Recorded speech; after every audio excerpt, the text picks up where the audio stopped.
sectors that affect the base of the pyramid for Latin America: education, health, fintech. We've started particularly working on education. We're also the creators of Edu4Me, the largest EdTech event in Latin America. We've been in Brazil, Argentina, Colombia, and soon to be in Mexico, and we're back in Buenos Aires now in October. What we do is bring the community of education technology together, and we build companies and solutions using the potential of technology to change how education is done and the reach of education in the region. I'm Juan Pablo Capello. I'm from Chile. No one's perfect. Been trying to make up for that. I was a partner in Patagon, which was either a great success or a great failure if you were a buyer or a seller of the company. We sold the company to Banco Santander in 2000 for about $700 million.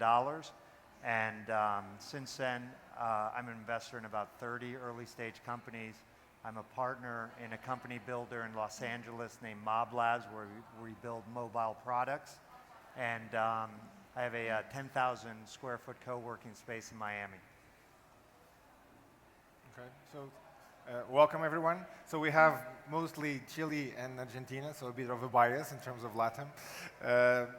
And we have people from corporations involved in accelerators, entrepreneurs, investors. So I think it's a very interesting panel.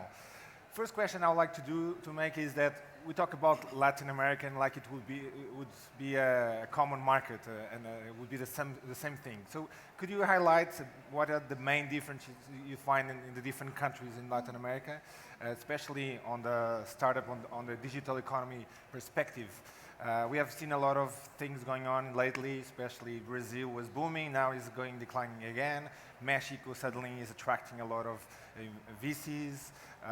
Chile has become quite stable for the last years. Could you give your perspective of what is the differentiation of each market? Who wants to start? Maybe Guaira, you have a very good overview of the different countries. Yeah. ¿Soy yo? ¿Sí? Well, actually, with Guaira, since we have physical presence in those 7 countries, what we see is a very diverse ecosystem. I mean, I'm used to hear that Latin America is one huge market, which is not. And hola, ¿sí? Ahí estoy bien. Okay. So I'm used to hear that Latin America is one huge market, which is not.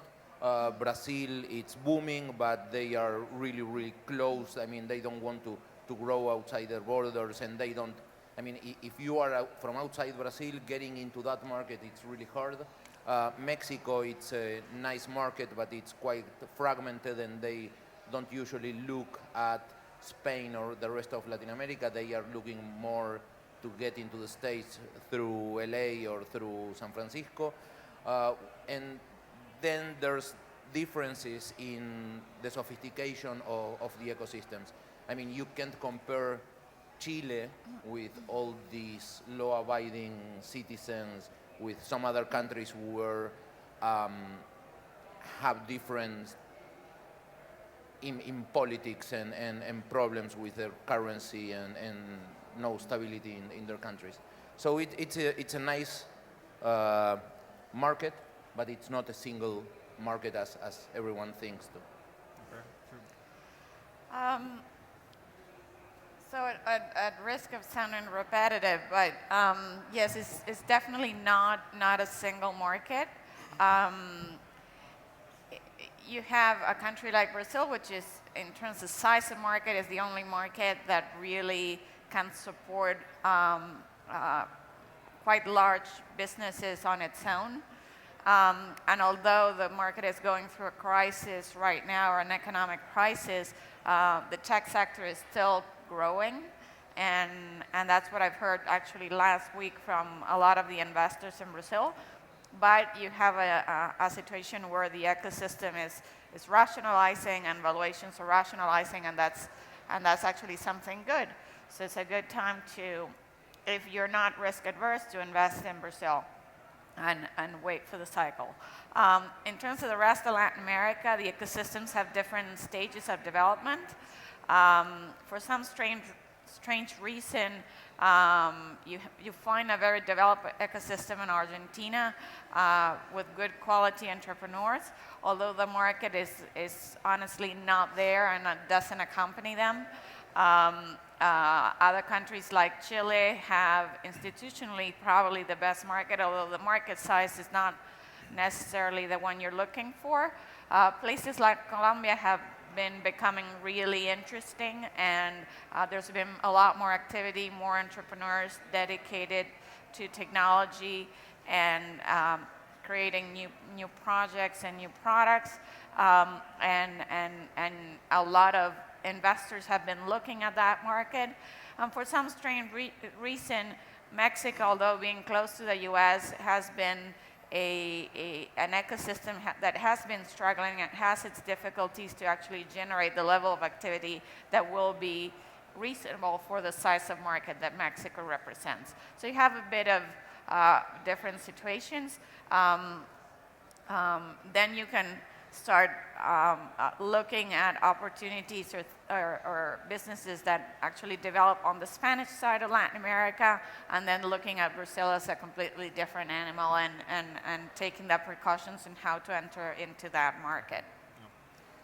Yeah, from my perspective, what the ecosystem in Latin America has, all the countries have in common is you have more money coming in every year into the tech sector than coming out.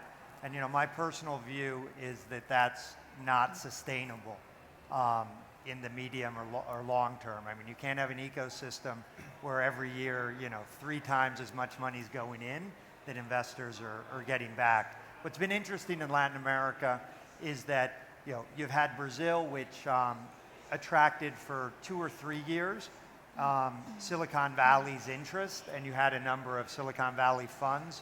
Can you comment a bit? Why do you think Sequoia went away from Brazil? Well, that's what I'm getting to. I mean, Sorry. They came into Brazil for 2 or 3 years, and a number of those funds actually have left Brazil. And what you've really seen in Latin America, which for me is great, is the development of a sort of a techno-Latino, where you have an ecosystem that occasionally you have some companies that are able to raise money and build outside of Latin America. But the reality is 90%, 95% of the companies in Latin America are funded primarily by local capital, by the good work of WIDA, Startup Chile, Impulsa in Colombia, etc. And they're companies that outside of Brazil have to regionalize right away because their local markets individually aren't probably large enough to support having a sustainable company. So companies very quickly are operating in 3, 4, 5, 6 markets. Most entrepreneurs in Latin America, after hitting their head against the wall, trying to raise money in Silicon Valley, end up realizing that they're really, hoping to be a local star. And the people who have, most of the entrepreneurs who have survived the last 4 or 5 years have adopted that mentality. So, from my perspective, I'm very proud about what's gone on in Latin America in the last 5 years, but I'm very, very concerned that we continue to have an ecosystem where every year more money's going in, that investors are getting out, and I'm just not sure how long that dynamic is sustainable. Like I mentioned before, I was part of Startup Chile, and while I don't have such specific knowledge of the ecosystem in Argentina and other areas of Latin America, in contrast from what I saw in Chile, or some of the highlights and lowlights that I saw in Chile is, it did feel like a place that is still making a really strong bet on developing an ecosystem, even in ways that seem a little forced, right? By bringing in capital and just something will come out, even if some of the startups are not at the level of maturity to get that capital. There was a lot of fixation with, exactly what just was brought up. Having success stories, having, a few companies that will bring in money to pay for all the investments in companies that have failed. And in Chile, there's, Patagon and Mercado Libre and other success stories in Latin America, but in Chile there was, at the time, a few were coming through, but a fixation with finding a unicorn, a huge business that will sort of validate the entire system, and that wasn't really coming through. And the other thing that I found is there seemed to be a little bit of a gap, right? It's sort of easy to get funded at a very early stage with a program like Startup Chile and others, but then because there wasn't that validation of the system, some of the investors seemed reluctant and were not as risk adverse as we find in Silicon Valley. And also the companies were not mature enough and not global enough to raise money in Silicon Valley. We have the experience of going with a bunch of the startups that were successful in Startup Chile. We went out to Silicon Valley and tried to raise money there. But obviously we did it, just went for 10 days and hoped somebody, write a check for $1 million in 10 days, and that didn't quite happen. But the overwhelming message was, go back home, raise some money, get established, think globally, and come back when you need a bigger check, but you're a little more established. Okay. Talking about, we've been Mercado Libre, Peixe Urbano, Compare Online. There's a few good success stories on the digital tech. But we have, in the last years, not much has happened in terms of IPOs and exits in the Latin American. What is happening in terms of who are the next thing, and what is the model that you think is going to prevail?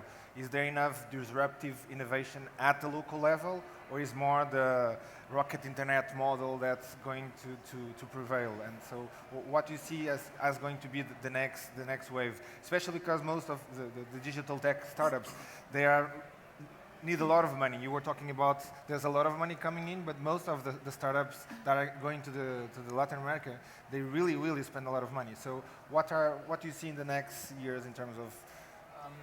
I think that in the last few years we saw interesting things. There's this stupid fixation with the unicorns and this stupid fixation on Silicon Valley and this third stupid fixation on raising tens of millions of dollars in the region. However, there were a lot of good things happening. If you look at how Naspers, for instance, started growing a media company in Brazil, how people like Monashis or Kasek are establishing huge funds, people like Globant are IPOing in the States. You start looking at things that are interesting enough. The region is growing. However, there are other things that are not as good as But you see more local innovation, and you see more yeah, companies from no, outside, I mean, and rocket internet. I don't see that companies are becoming global from Latin America at the pace that we were expecting. However, I think that within the next few years, the ecosystem will grow companies that will become global.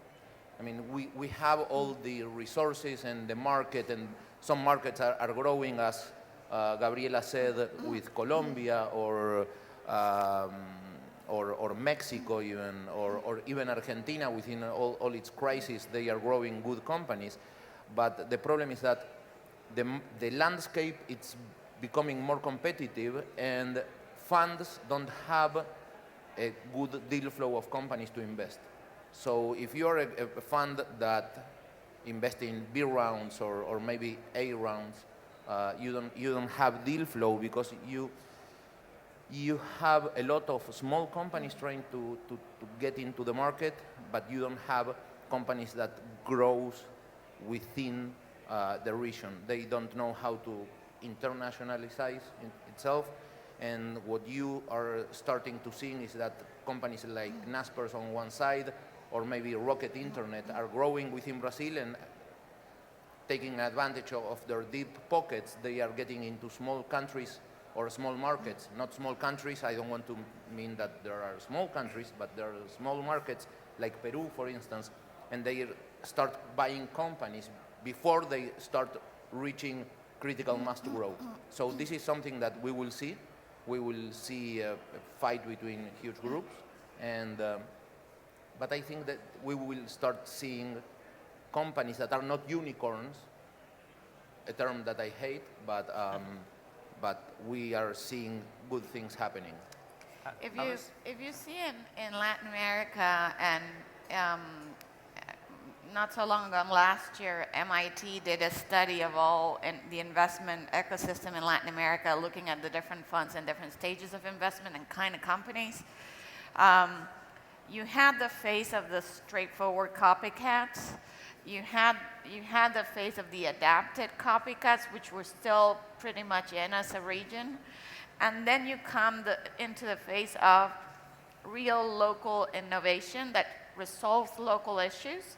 Again, if the markets are not big enough, that those local issues may or may not be such a big business. I think the fact that investors came, like Sequoia, came looking for unicorns is not necessarily the place. You know, a few might emerge, but it's not what the ecosystem should be looking for. The majority of the activity in M&A in Latin America happens on trade sales, and the numbers of those transactions are still not public, so we don't really know. But some of the funds are having small exits, and also another problem is because of the lack of exits, entrepreneurs, when they get one offer or maybe a second offer, they go for it before escalating their business because they are afraid that they won't get another offer. So you end up having the cycle ends up being a lot shorter. It's not 7 to 10 years. It's actually more 3 to 5, or between the 3 and 7 at the most. So that changes, and that has to do with the maturity of the market and how that will evolve. It will depend on how strong the ecosystem is, and that we understand the differences that the market in Latin America has. Latin America doesn't have strong capital markets, and in this day and age, if it didn't happen, I don't think we will have strong capital markets. So therefore, you know, different structures of funding that exist in the US to get really large funds, I'm not sure it would be the case. The multiples are just not there. But that doesn't mean that you cannot create innovation, that you cannot do different things, and that you cannot do good deals with nice multiples that make good business. I wanted to mention something. All the panelists that I feel like at some point have mentioned the lack of companies that think globally right away in the region. And I feel like that's something that as a culture we share, Spain and Latin America, is, you know, we're not wired naturally to think globally of our business. It's almost like you gotta get over a certain complex, you know, and you think regionally first. I run a global business, but it really took me a while to think that my business could be global, and it was very obvious and very right in front of me. And I still had this, for some reason, desire of making it almost local, and then national, and then eventually global. But that mindset wasn't there naturally, and I was privileged to be in San Francisco and surrounded by people that were like, well, duh, you know, and then that influenced me. And then the other thing is, you know, I feel like there's such a disparity of incomes and inequality in many regions of Latin America that thinking big for many entrepreneurs may be very different than it would be for Mark Zuckerberg or someone like that to think big, because they're already middle class and going to Harvard, or, you know, middle high class. And so $1 million is not that much money, where for a lot of entrepreneurs in Latin America, making $1 million is a lot of money already. So I think those two things are very sort of wire in some of the mentality of entrepreneurs in Latin America. And it's not that easy to make that connection that yes, I can build a $100 million business and globally, and that doesn't happen naturally. I don't know what you guys think. Yeah, Gabby, from my perspective, made a very important point, which ties into the demographic shift in terms of internet usage in Latin America. When we launched Patagon in '97, there was only 15 million internet users in all of Latin America. The growth has been about close to 2,000% since then. It's actually after Africa, the region which has had the fastest internet growth. It's actually outpaced on a percentage basis Asia. We have over 350 million internet users.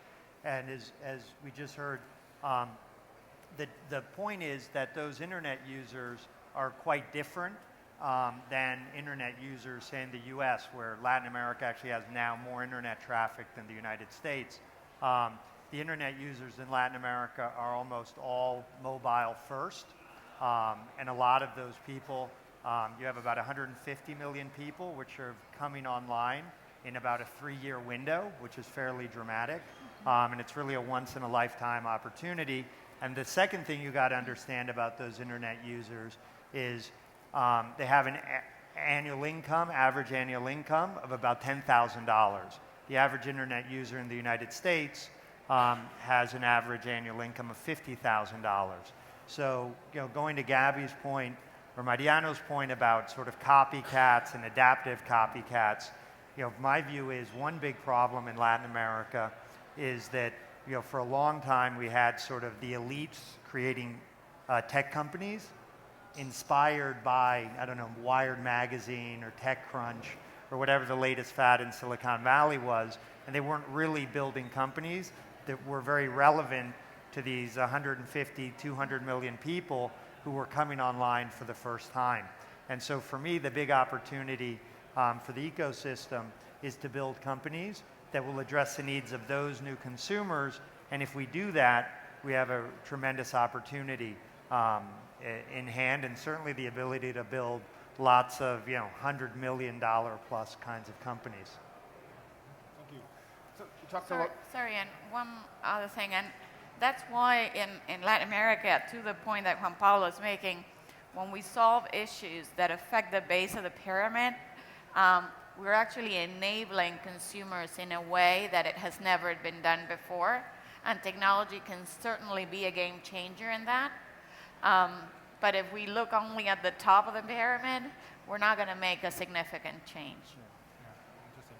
So my next question is about, you talked about thinking global from day one in Latin America.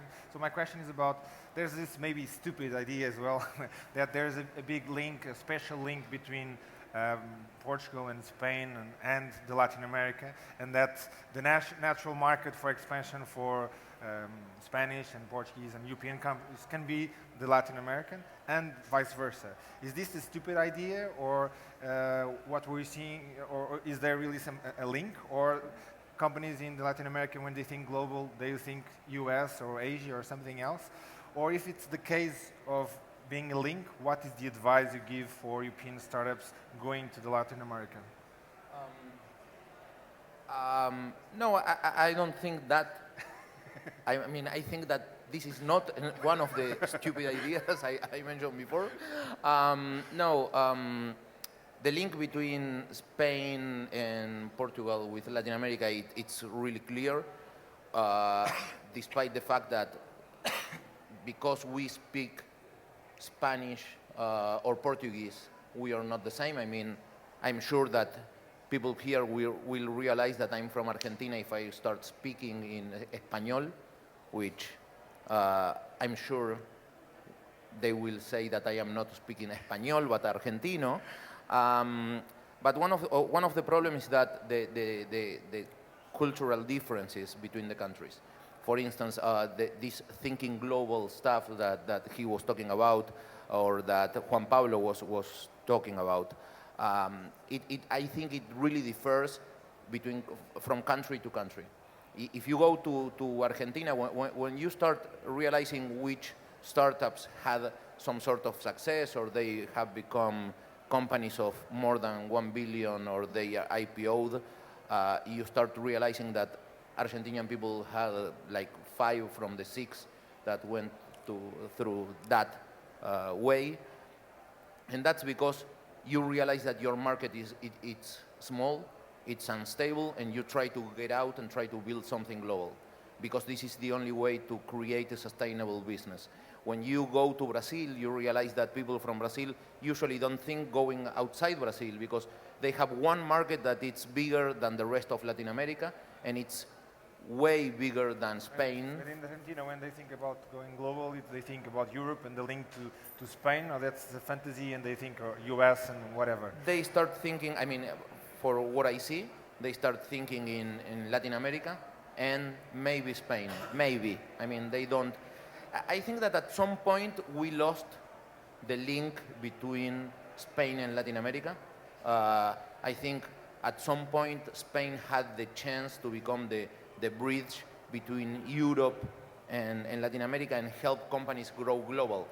I remember being here in 2008 or maybe 2009 in a startup conference, and I was arguing with one VC, one huge VC from Spain, that he doesn't, when he started internationalizing their investments, they wasn't thinking in Latin America. They was thinking in going to the rest of Europe, even Eastern Europe, because they thought, oh, the euro it's a good and hard currency, instead of going to Latin America. So at some point I think that Spain lose one battle.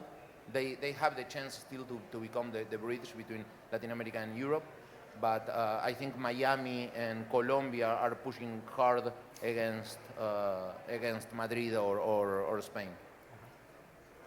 You want to comment on that? Do you want to go ahead? I don't have a really strong view. I mean, it's very clear that for Spanish companies that want to grow, Latin America is a fast-growing market, just in terms of internet growth, et cetera. Europe in general, and Spain in particular, is a very saturated market where you have between 80 and 90% internet penetration. At Latin America, we still, we have about 350 million people online of a market of 600 million, and it'll probably top out about 525 million. So we still have another 5, 6, 7, 8 years of growth in Latin America, and so it's a growing dynamic market. And if I'm running, I'm a founder of several companies that are regionally operate in Latin America, and my view is that Latin American companies should sort of stick to their knitting and focus on being very strong regional businesses, rather than thinking. I mean, there'll be a few exceptions, but in general, we'd say in Spanish, es delirio de grandeza. It's sort of a fool's errand to try to think that you have to go out and conquer the world when you're in the second fastest growing region in terms of internet usage in the next 5 years in the whole world. Asia being number 1, Latin America being number 2, and Africa being number 3. So there's a huge opportunity in Latin America for people who understand and know the region. And the U.S., being in Miami? Yeah, well, I'm a big supporter of the Miami ecosystem. Miami, I mean, it's very clear because of the fact that Silicon Valley is so focused on unicorns, mainly because 95% of the Silicon Valley funds have a negative return, and they're all hoping to make it back by getting in one big deal. And when they realize that one big deal is very, very, very unlikely to happen in Latin America, they don't focus at all on the region.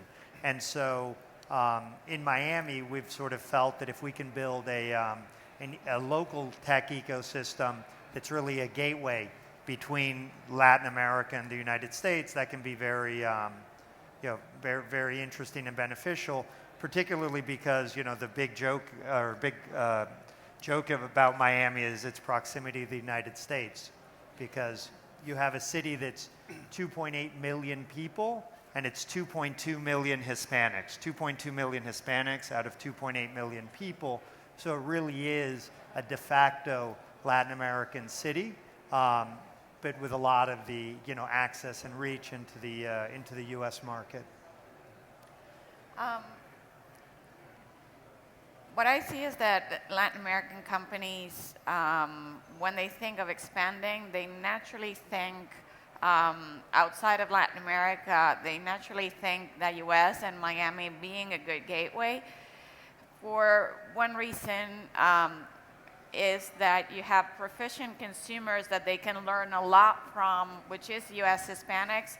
And that not only thinking of Miami, but in the States in general, it represents a market of 60 million people, and that are looking and have ties to the region one way or another. They're more proficient consumers, and as Juan Pablo said, they have access to different things. In terms of Europe, the distance, it's a lot greater, not only in actual distance, but working with the time difference, the time zones, and different things. If they look at that, they might as well make the leap to a further away market like Asia because of its potential and its growth and its development. Europe has not shown growth rates that are that attractive to some entrepreneurs or to most entrepreneurs, and the effort of coming into new markets, adjusting to new cultures and everything might have not been that attractive so far.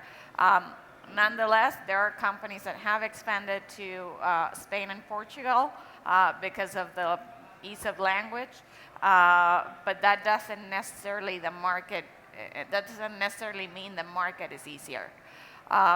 I've seen more things go the other way of Spanish companies expanding into Latin America, where you come from a developed market, you have different practices, but again, you need to be become sort of bulletproof in a lot of ways to do business in Latin America, because let's face it, we have subsequent crisis, one after the other one, rules changing constantly. So you need to become very resilient and very dynamic if you want to do business in Latin America and know the market.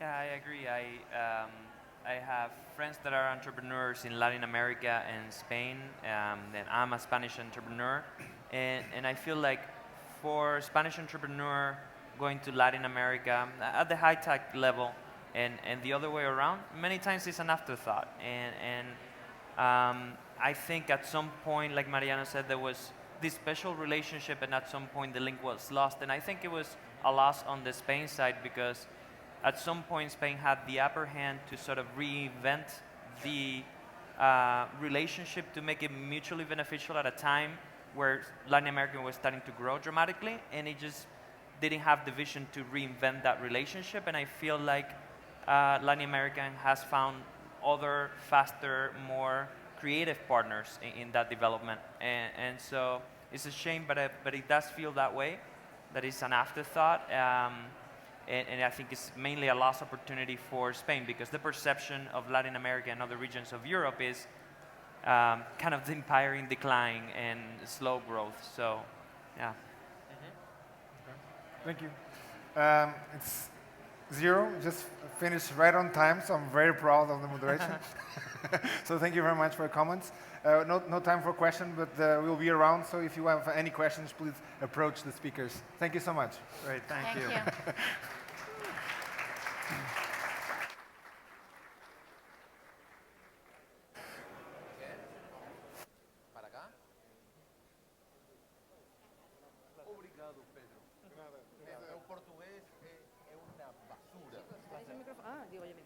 ¿Qué micrófono en mano lo tengo yo?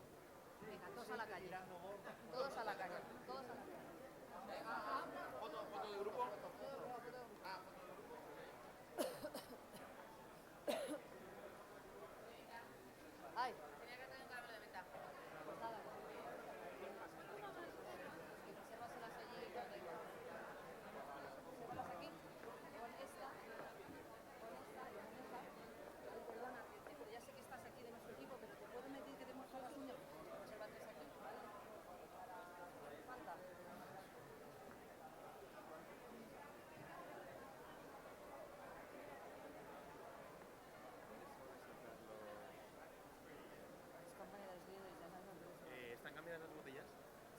botella. No lo sé, no lo sé. Somos... no me acuerdo. ¿Cuántos tenemos? ¿Cuántos tenemos en este panel? De sillas. Un café. Vas a perder el mejor panel del día. ¿No veréis? ¿Necesitáis ayuda para repartir? No, yo creo que hemos repartido, pero no sé si se sientan alguien más, estaremos pendientes. Cuando digo un espacio ¿Os invito a que nos acompañéis?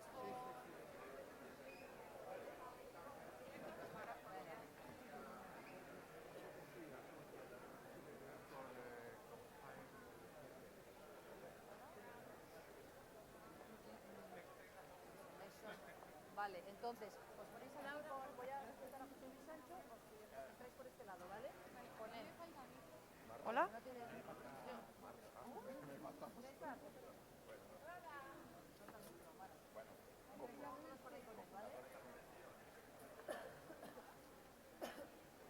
César, nos falta el moderador, que no tiene micro. Digo, no, el moderador tiene Víctor. Víctor es el que me queda. Sí, Víctor, vale.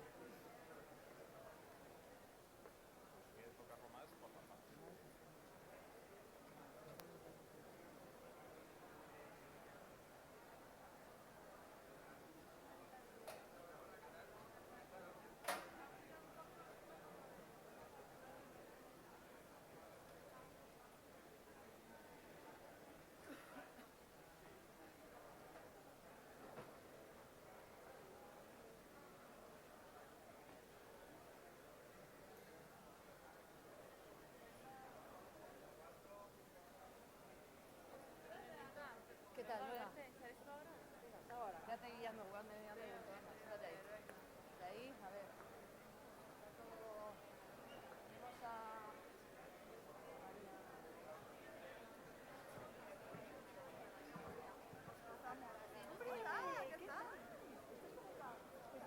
Una comida Oye, pues venga, sentaros. Esto es comida familiar. Te voy a hacer una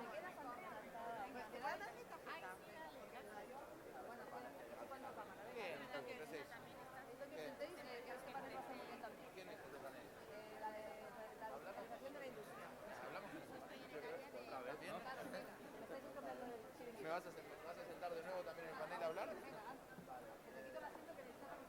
¿Cómo mandas para eso?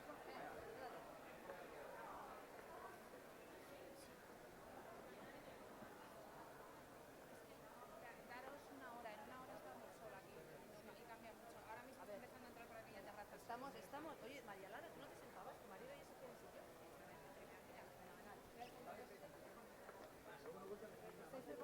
¿Estáis preparados? José Luis, ¿estáis preparados?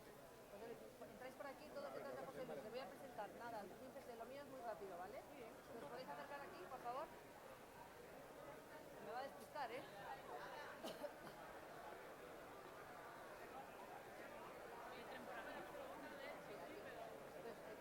Cuando le entra José Luis y todos con él, ¿vale? Y os sentáis.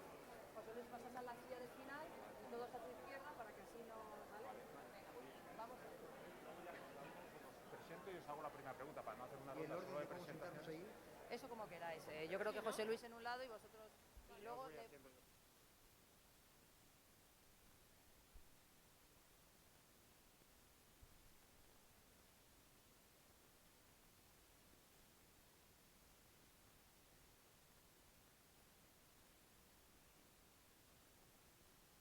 Microphone. Hello, everyone.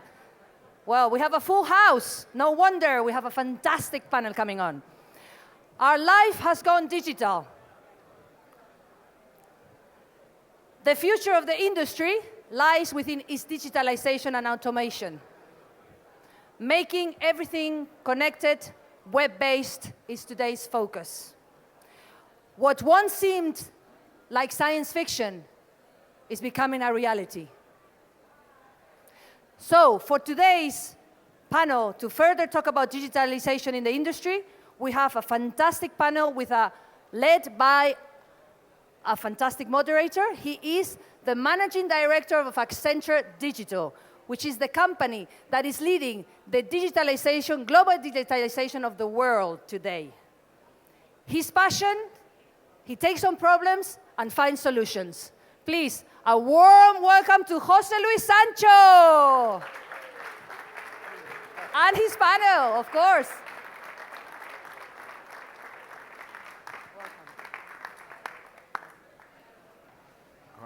Okay, thank you.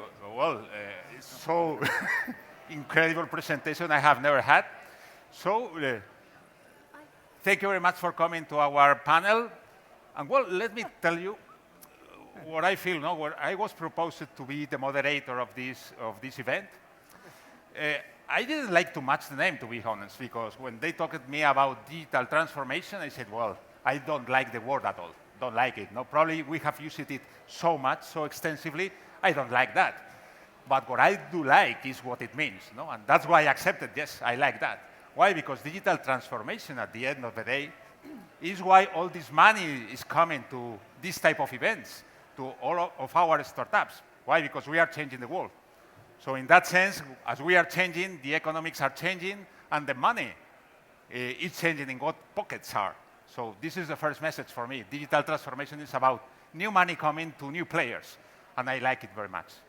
The second part, why I accepted is, well, I lead Accenture Digital, I told you.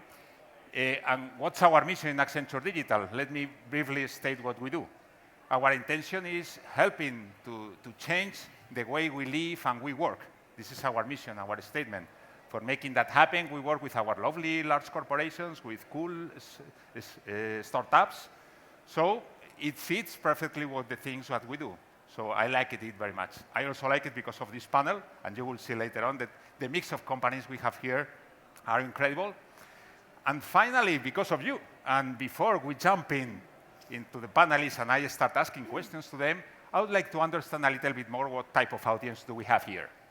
So as I cannot place a cookie in each of your brains, and with the cookie understand where your mind is navigating right now, I will do it at a traditional style. It means I will do a research. We have given you a hand, so the hand, well, is at the end of the conversation, probably you can evaluate us as well, but well, let's not use it right now for that. So how many of you come from a startup? Let's see. Okay, good. How many of you come from a large corporation? Okay, how many of you work for both of us?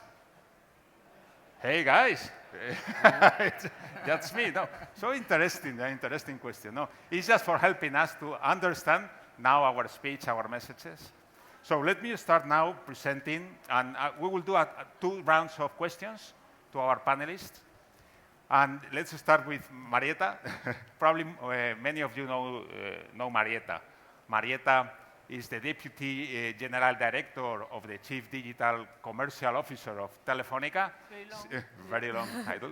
But she's incredible. She's very creative. She has an extensive experience in the digital world. So, Marieta, first of all, telcos, Telefónica. How are you living the digital transformation? Probably we are living it because we are users of you, but how are you living? What do you think the sector is changing? Well, I think that we are living this exciting transformation process in a way that we would like to play a transversal role across industries, because with our technology and with our experience, we have went with consumers along the digital revolution, and now it's time to help other industries to transform the way they operate. If you think about Europe, only 2% of the companies have already finished or entered their digital process, so there is a long room, a huge room for improvement. Today, the Ministry of Industry, Soria, announced that the government is going to put in place an ambitious plan for the digitalization of the industries. So for us, it's a huge opportunity to help companies to get better, faster, and cheaper in their process. I will give you 2 examples. One is with the public sector, with a city town hall. They ask us for help in order to improve the way they plan the public transport routes. They used to work with traditional surveys twice per year, trying to figure out how the citizens use the buses. If you think twice a year and with surveys, it sounds like it's old-fashioned. So we deliver to the customer a solution that suppose that with the cellulars, with the mobile phones, we are able to understand, identify the path and the behavior of the citizens connected to a platform. Of course, the data remains anonymous, and we are providing in a daily basis how citizens perform and how they can plan much more efficient way the citizen bus transport. Another example is related to the food industry, for instance. We have a multinational customer that is providing a coffee machine industrial for hotels and for other public environments. And their business model depends a lot on the human processes because they put the coffee machine in the place, in the hotel, and the business model is that in exchange, they get recurrent billing because of the raw coffee. The problem is that if the sales representative is not coming with the right time, the machines could be out of stock, the machines could have care problems. So we offer a solution where all the machines are connected to a platform. So this way, the customer, this company, can know if the machines are in good shape and are running okay, if they are running out of stock of coffee. And something that customer enjoy is that they keep the same flavor and aroma of the coffee across all the places. Very good, very interesting. It's always amazing. It's always amazing. the I things think you that do. the So only innovative things. the only limit is your imagination on running business and new business models. Okay, thank you, Marieta. Let's jump now to a different sector. Let's go to Sacyr. Probably you know Sacyr is a very, very different sector. We are used to work with B2C companies. Here we have a very different profile of company, but probably where digital transformation is also coming. So we have Victor de Avila, is the Chief Strategy and Corporate Development Officer. He has a very international profile. He has been working in so many countries, 15 countries, up to 15 countries, speaks 5 languages, so probably you can speak to any language in this audience, for this audience. So how is the digital transformation coming to a sector like yours, more related to operations, infrastructures? Yeah, well, the first thing that we need to define is for us what digital transformation means. And we need to keep it very simple so people across the organization understand what it means. For us, transformation is equal to innovation. Therefore, digital transformation is digital innovation. And it means that you need to have to implement digital technologies to change and to innovate your business model. Okay, so that's the beginning. If not, it becomes like a buzzword that nobody understands well enough to be able to digest it and then apply it into the business. So the first thing is this definition. It's very important for us. The second is, why do we need to transform or to innovate regarding these digital technologies? And the reason is very simple. People is buying, selling, interacting, communicating, analyzing data in a totally different way as we used to do it just a couple of years ago. And this is affecting as well our business models. It means that we need to redefine our business processes, our business models, value proposition, and even the way we interact with clients, suppliers, vendors, and all this. This means that when we talk about digital transformation, we're talking about mobilizing and changing and transforming all the business as a whole. You might say yes, but let's face it, this digital transformation is only for B2C companies or very high-tech companies as Telefónica. Or B2B. Yes, exactly. No. And B2B is very important. Absolutely. It's critical. Yep. Because we are selling to clients that have clients themselves. For example, like a municipality. The municipality, its client is the population, the people that is living in the city. And we are finally, at the end of the story, at the end of the value proposition, are those kind of people, okay? Which is citizens like you and me and all of us here around. And this means that for services or even for infrastructure, big infrastructure projects, we need to implement this kind of technologies in order to be more efficient, more effective, and to remain competitive. Because there is something very clear in our mind that we rather change ourselves, we rather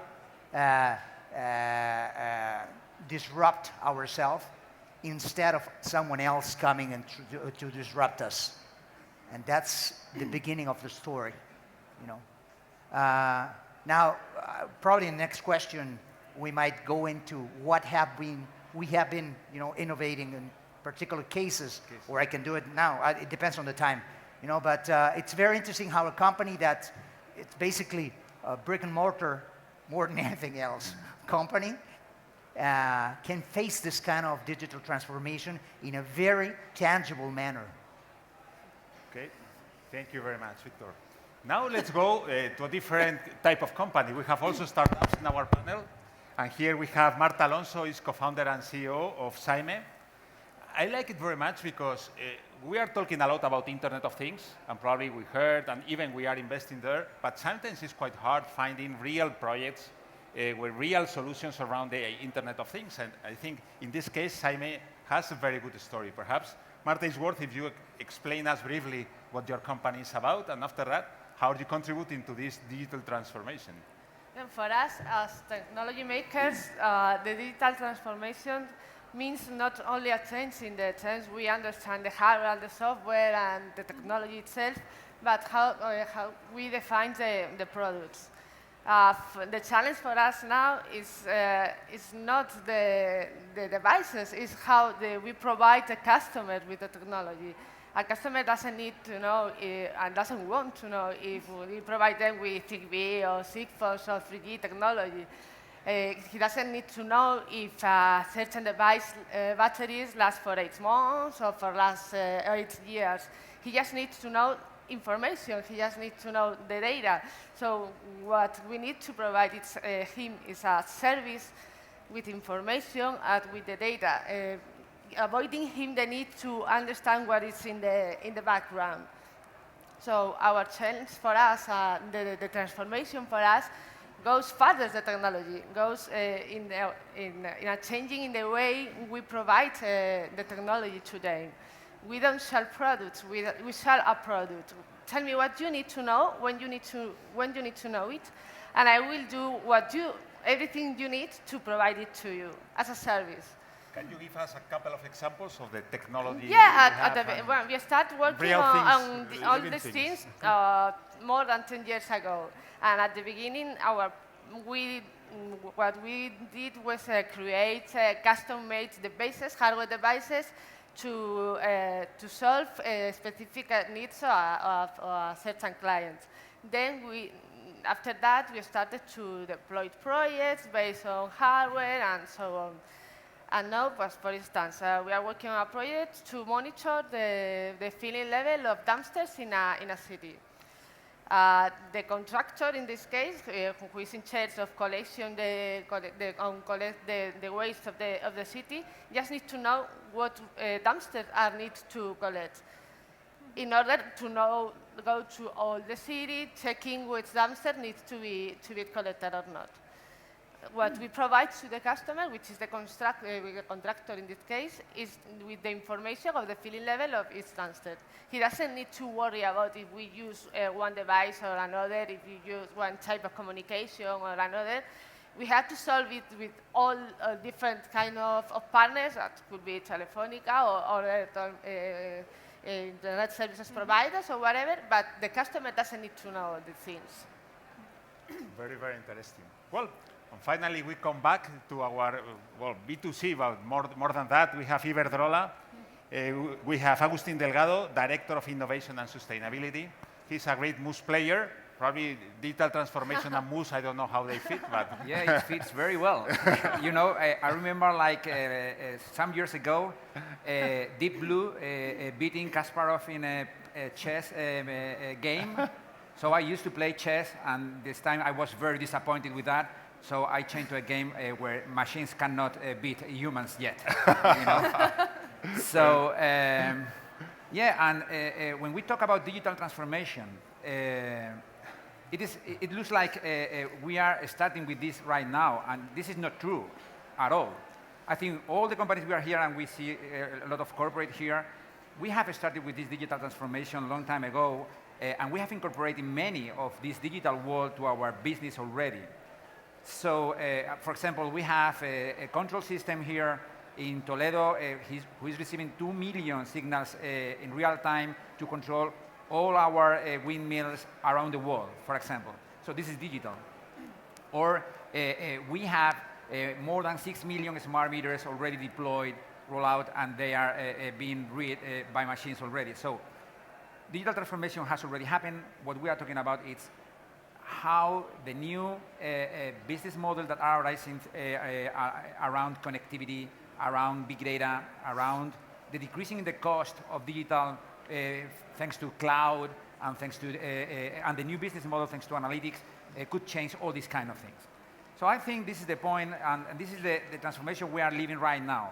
So it is not that we are not digital so far, it is that how the improvement in digital world will change our business. So I would say, I mean, we are a very, I would say, very boring industry. I mean, giving light is like very boring, it's creating electrons. But truly, the things are changing. So, and you can define digital in different aspects of our business. If you go to generation, then I will say digital is to incorporate all the digital world to create efficiency, life assets, improvement, operational maintenance cost decrease, improvement in the environment or safety, and so on. So you will see all our operators having tablets for all the operational maintenance in our lines. So we have decreased, for example, the number of workers that have to be in charge of a line, and we have increased the quality of our service. So if we talk about operations in generation or in distribution, even in distribution, I would say digital will help us to develop better and deliver better our product. Then it comes to how we work in distribution. Distribution we used to be like a very analog world, like Tesla and Edison imagined 100 years ago.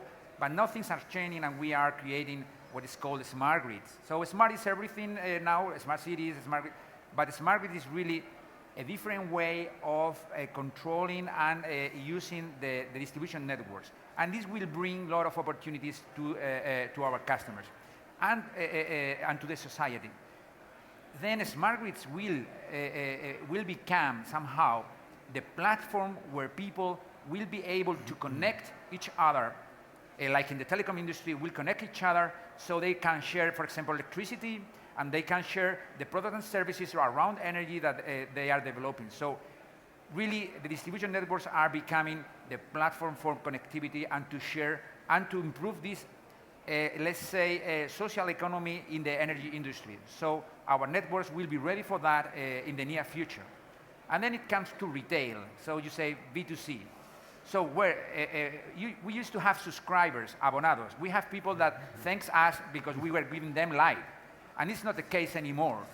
People want to have maybe their own generation, they want to have a better quality, they want to have services around the energy, and they want to have like very easy invoices and so on. Everything around the possibilities digital will bring to us. And we can give examples about this later on. And really this is where utilities are somehow struggling because we are not so used to this competition because our product was only light, but now the product is more complex. And digital will help us to develop this kind of products that the customer already wants. Amazing. Okay, if I think in digital transformation, and we have done our quick round with all of us, and if you think in each of the different sectors, all of us have ideas about what can be changed in each of the sectors. So I have a question here is, why then we talk as much about digital transformation in all the CEOs' agenda, and we work for many of the sectors we are talking today.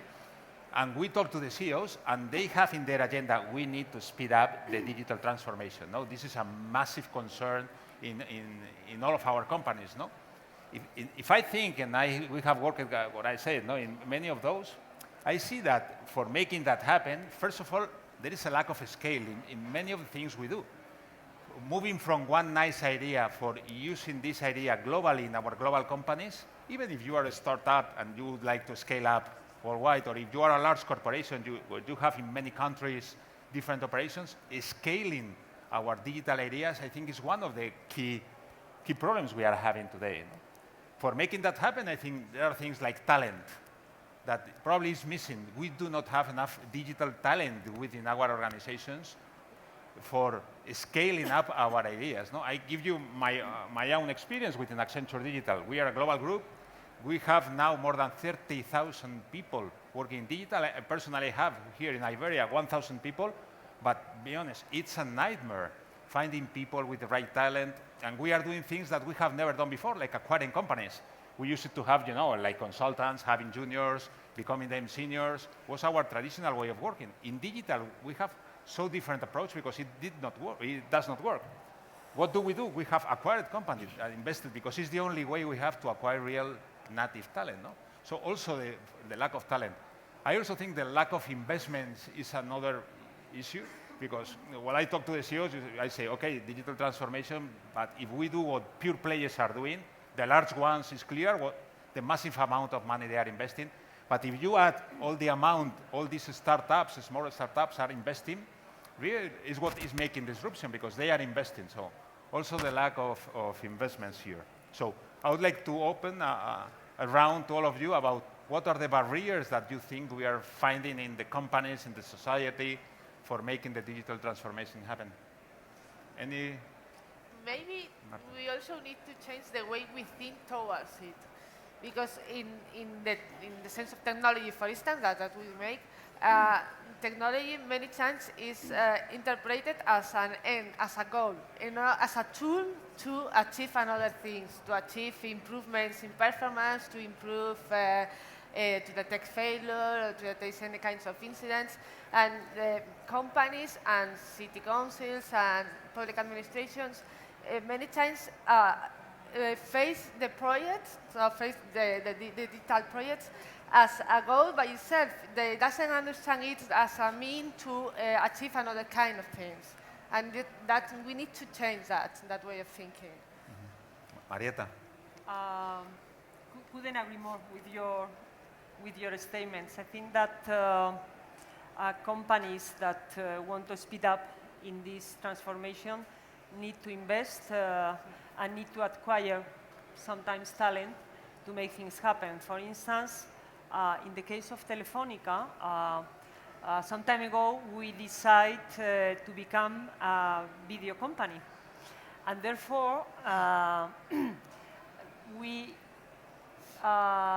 believe that some talent and some investment need to be made in order to execute. So we acquired Canal Plus, as all of you know, and therefore we are speeding up in this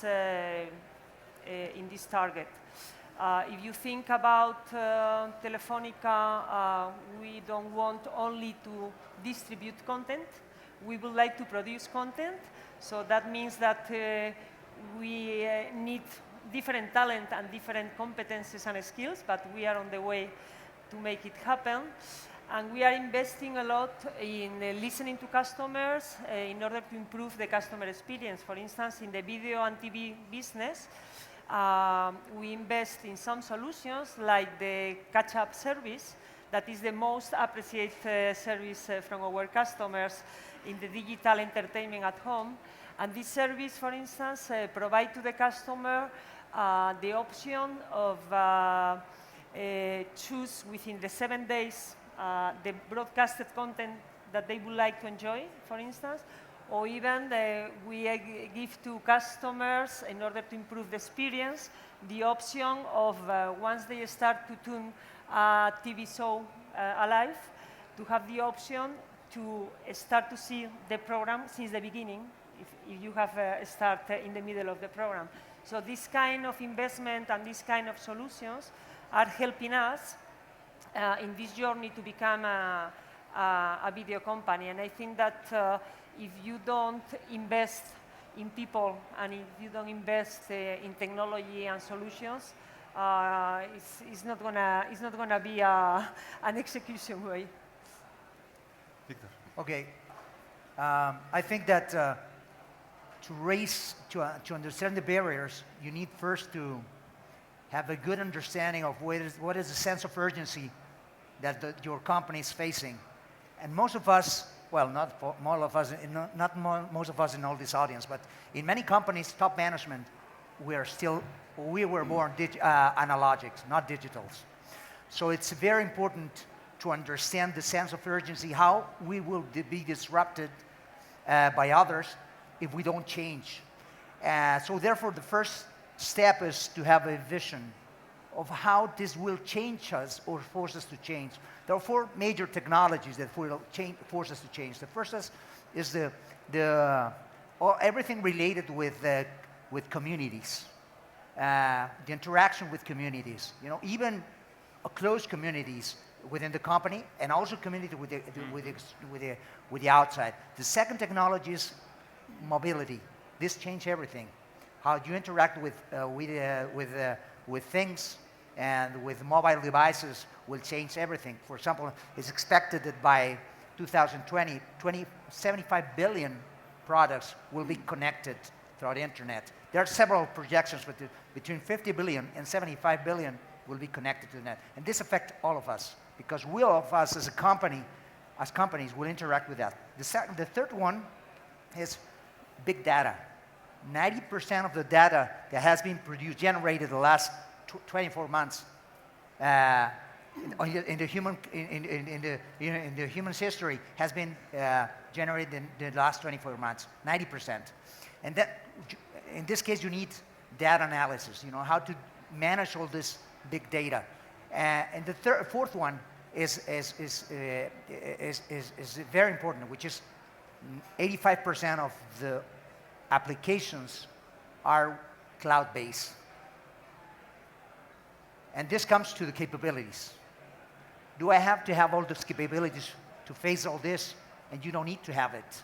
You have to have an open innovation and leverage what others, like startups, are doing to force and to reinforce your value proposition. That's why we are present in this kind of events, because we will not able to change as quick as we need if we're not leveraged by small startups that will do this kind of innovation, and they need it like a tractor, you know, like a big machine, like a big train that will help them, you know, to grow, and they will help us to be more competitive. You know, so this is the vision that is very important.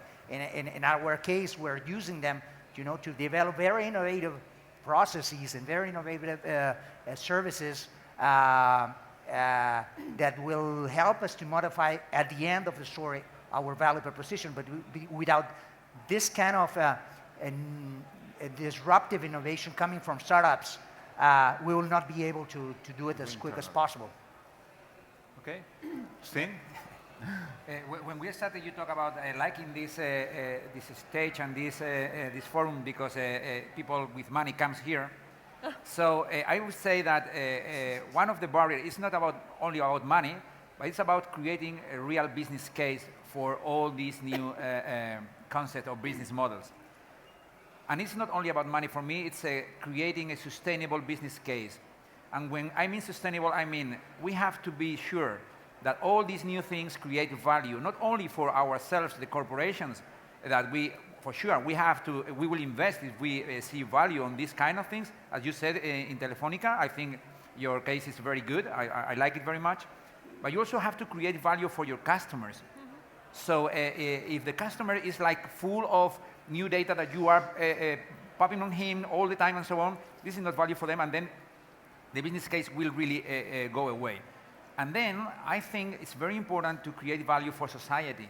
So we are having all these cases about, for example, taxi drivers fighting against companies that are doing digital things, but in the end, it could make a value for customers, it could make a value for the guys providing the service, but what about society? So I think we have to be careful and we have to be very concerned about what is the business case all these kind of technologies will bring us as customer, as corporations or providers of the service, also for the society. And this is what I meant about a sustainable business case. And I think this is a big barrier for all these kind of things to go ahead if we don't take into account all these three dimensions of what we are talking about. Okay. Perhaps last quick round before we open to the people, so they can also ask us. Is well the next big thing. What's the next big thing or idea or concept that do you believe that in your sector, in your area, in your company, is going to make a difference? Perhaps starting with Telefonica, if we see the story you have provided us, great headlines, no, with Sinsterra Times, 20, Wayra, Telefonica Digital. You integrated everything. Now Fusion with the video. I like it very much, the story. Yeah. So what do you think could be the next for the industry, the next big thing for the industry? I think that the next big thing is going to be the economy of data. I think that the revolution we are living today, with so many things connected, with our smartphones producing a lot of data. So I think that this huge amount of information is going to be the new coin of the 21st century, for sure. I'm not thinking about reselling the data, because I don't think that this is going to be the big thing. The big thing is how, in an ecosystem playground, all the companies, including companies like Telefonica, are going to build a different way of consuming services by the customers. For instance, today, millennials are not keen on acquiring a car. So the way they understand the product is pretty different, because they want to pay as a service. They want to pay as they have mobility to go from here to Barcelona. So this change of mindset that we are living today, and for us is really amazing, is going to be one of the key disruptions, where all our companies need to be ready to invent, to explore, and to build new ways of running business, but taking into consideration that the consumer is going to change and evolve in a way that I can share with you my data, my personal data, if you give me, for instance, better insurance for my car, because you know how is my driving performance, so we can connect and we can create a new business model. So for us, I think that this is a huge revolution that we, of course, we would like to embrace. Okay. Yeah, I completely agree with that. It is what I was trying to say before. In other sectors, the customers, in that sense, is the end user. But if we talk about city councils, or if we talk about large corporations that need to improve the performance, the way they interact with the installations or with the customers, data is the key of everything and of the environment. Okay. I think that for me to know what is going to happen is very difficult, you know. So what's the next big thing in general? I don't know. But for us, what is the big thing for us is that we need to deal and develop smarter infrastructures. Smart infrastructure is for us a big deal, you know, which means better connectivity with things, better data analysis, you know, to be able to analyze that. Only 1% of all the data produced is analyzed, and that's nothing. And how we will interact with our clients.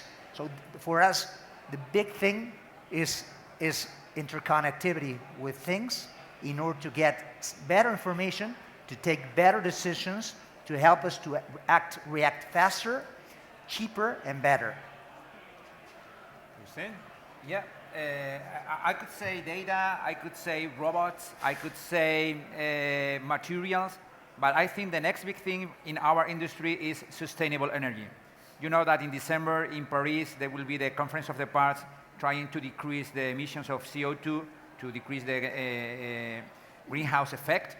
So all these kind of things I said at the very beginning, data, robots, or whatever it is, will be tools for us, but what we want to deliver is sustainable energy for all our customers, for the society. So this is the big thing for our industry, sustainable energy. Okay. I will say my opinion as well, and if I have to choose one topic that can transform really in the next years what we have understood was digital in the past, the title would be blurring lines between digital and physical. I think this is very, very important. Blurring lines between sectors, because now talking about sectors or value chains is being mixed. Blurring lines between startups and traditional companies. So this is, for me, the real transformation you will see. So the world and the business as we used it to see in the past, for digital on one side and physical on the other side, will be blurred in the next years. So now we open the micros for people. Any questions, you can use your hand for raising questions.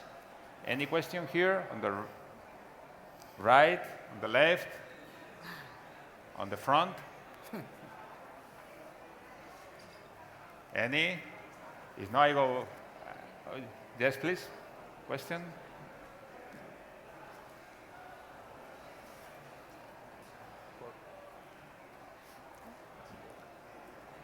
It doesn't work.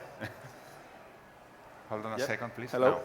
Yeah, it's for Victor. I want to know if you can provide us some examples of what are you doing in the operational sector, also with workers connected and things like that. Sure. I can give you you can have two different strategies in order to start this digital transformation. You can work on the peripheral processes, business processes, or go into the core business. Usually companies in our sector would think, don't miss with the core. We're doing projects, and I will give an example in our very, very much in our core. When you are talking about developing an infrastructure, you have a project manager, and this project manager interacts with suppliers, with workers, even with the client, which you might have several clients in order to interact. And you have the planning of the infrastructure of the project. What we're doing is developing, through using a startup, a multi-platform system that interacts and that connects the planning of the project, that internet, and even we develop an internal WhatsApp in order to communicate with the people that is participating in the project. At the end, what you have in the tip of your fingers, how the project is developing, with the delays. If there is a supplier that didn't, deliver on time, you can send a mail and say you are, not underperforming. The lawyer, because you have the contract, you can hire and you can make complaints immediately. So you don't receive the mails that you don't need. They are, disregarded based on the criticality, because a typical manager receives more than 150 mails per day. Most of them are, yes, okay, understood. I see you tomorrow. Let's have a beer. And even a bad joke, bad jokes, which you lose a lot of time, waste a lot of time reading them. With this kind of platform, you eliminate the noise and you get all the relevant data to take critical decisions. This is the kind of innovation that we are developing as we speak, with our project managers across the world. Because we operate in more than 25 countries. And most of in many places, to build a dump or develop a highway or a bridge, all that is not necessarily the best place to have the best information, all the time.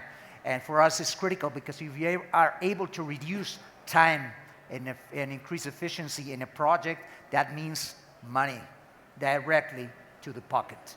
So it's very critical. And this is a kind of an example, very specific in our core business. I have some others, for example, with municipalities, having, for example, the parking space or the bins, the garbage. When you put the garbage, the location, the status, you will be able to give orders to that device. So therefore,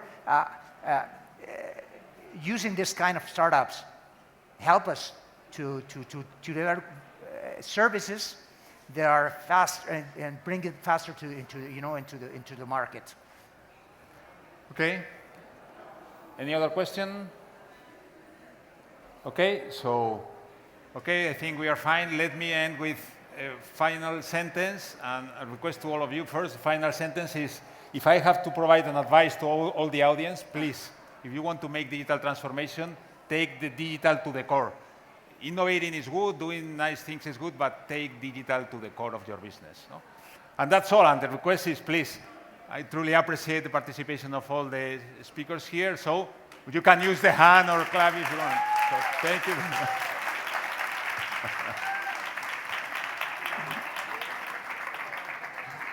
Thank you, everybody. We have a small coffee break. Don't go. We have a fantastic FinTech panel starting in 15 minutes. Don't go too far.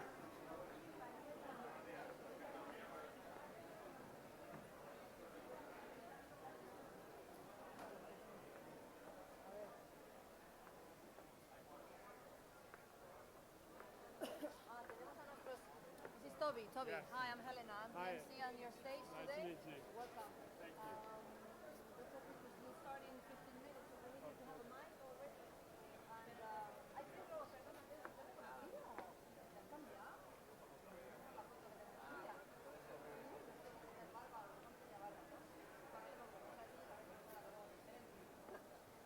Oye, no, Pedro, te van a poner un micrófono, ¿vale? You know the panel, Pedro, sorry, Toby. We're waiting for the rest of the panelists. Alfonso Albert, who's the moderator, you know him?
for you. Hi, lovely to see you again. How are you?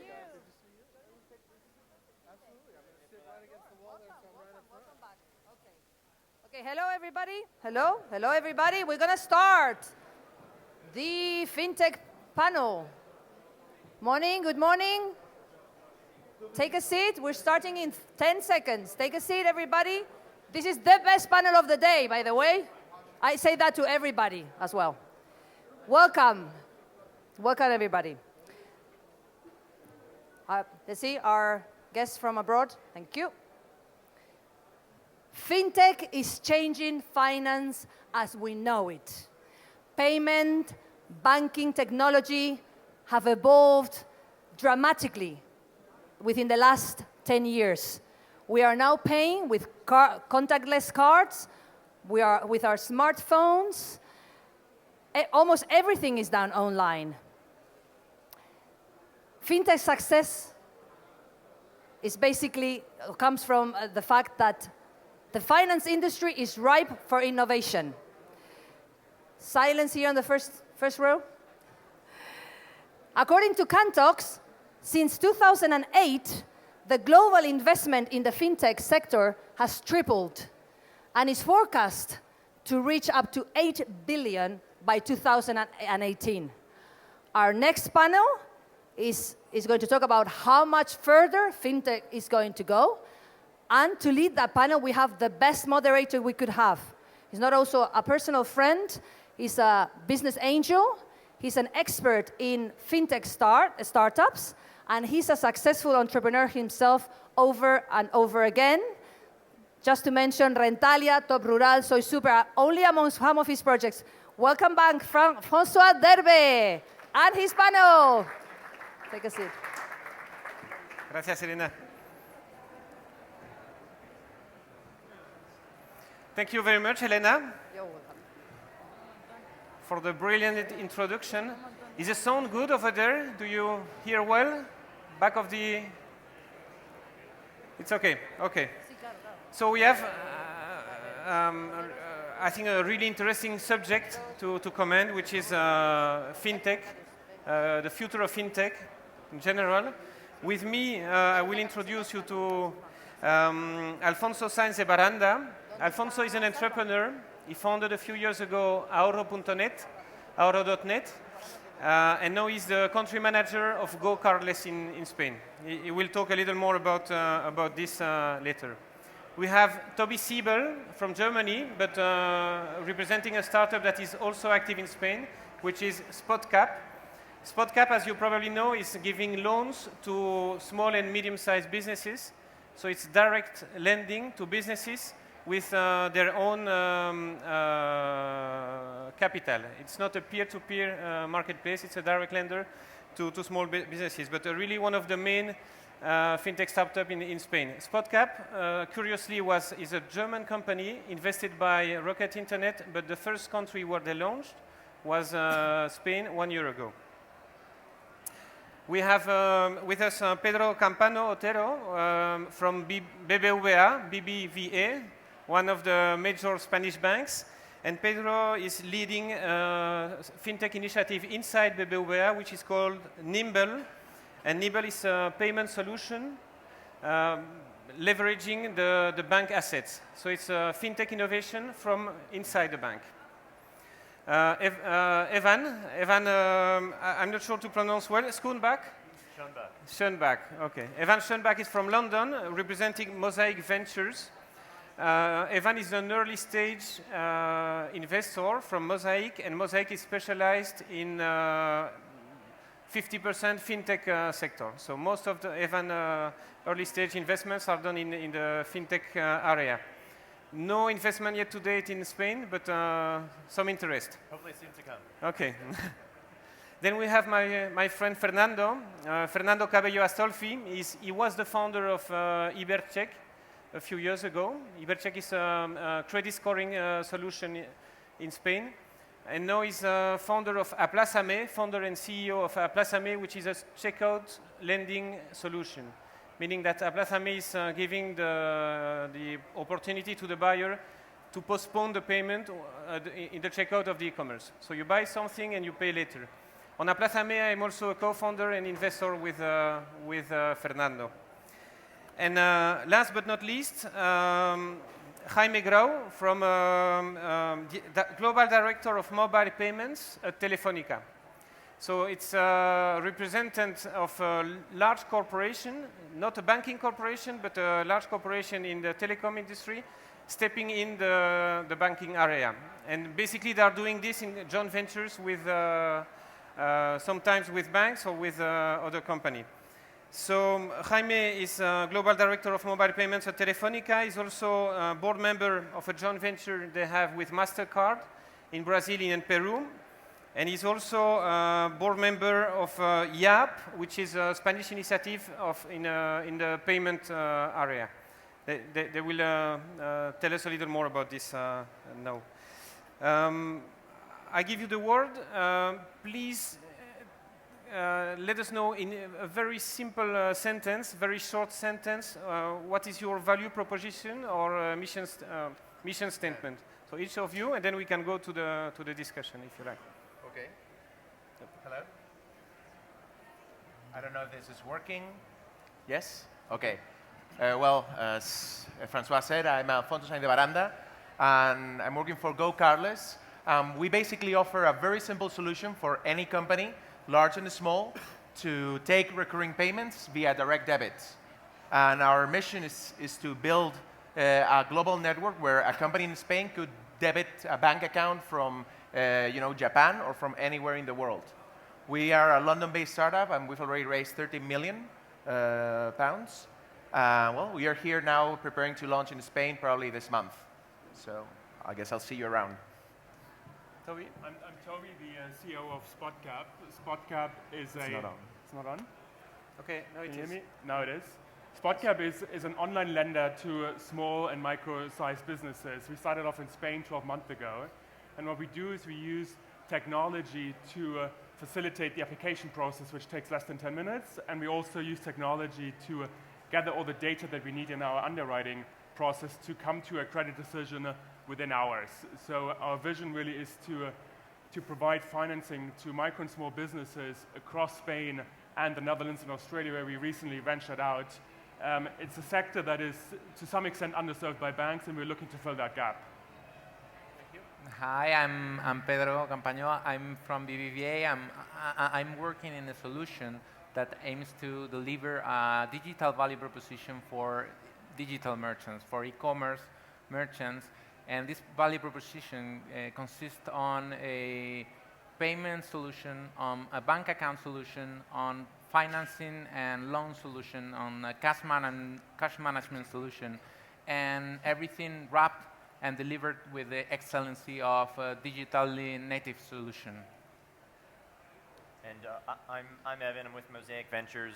We're a London-based venture capital firm focused on companies that are fundamentally reshaping important markets. Specifically, we spend about 40 to 50% of our time focusing on financial technology and financial services disruption, which is something that Spain has actually done a fantastic job of over the past few years. In general, we invest between 1 and 7 million euros as a first check, and we hope to be making our first Spanish investment very shortly. Thank you. Hi there. I'm Fernando Cabello Astolfi, CEO and founder of Aplázame. Aplázame is an online checkout lender solution. We integrate at the process of the e-commerce, at the checkout process of the e-commerce, and we provide instant credit for online purchases. We tackle a big problem, which is that of cart abandonment. This year, the value of total carts abandoned will be $4 trillion. And we basically tackle that problem providing instant credit, which basically reduces price sensitivity, one of the main issues, and lack of affordability. Currently, we're operating in Spain. We have been operating for 6 months, and we are planning to expand our operations internationally. Thank you. Okay, so hello? From Telefónica perspective, in fintech, what we're doing is coming from a intention of bringing the digital capabilities to the people and helping people to, or at least help in the day-to-day life. we think on fintech we have an extraordinary opportunity, which is in our countries in Latin America, there's 50% of the population that is out of the formal financial services. So our understanding is we could leverage the digital capabilities to include all those people and really give access to credit, give access to payment, lower the commission they're paying, and basically helping the economies to grow. Because in the telecom industry, we have a lot of reports, analysis, and we believe that once we develop networks of technology, we support the growth of the countries, and now we understand we could combine that also with the financial services sector, and we are really excited about the possibilities of the two opportunities together. Okay, great.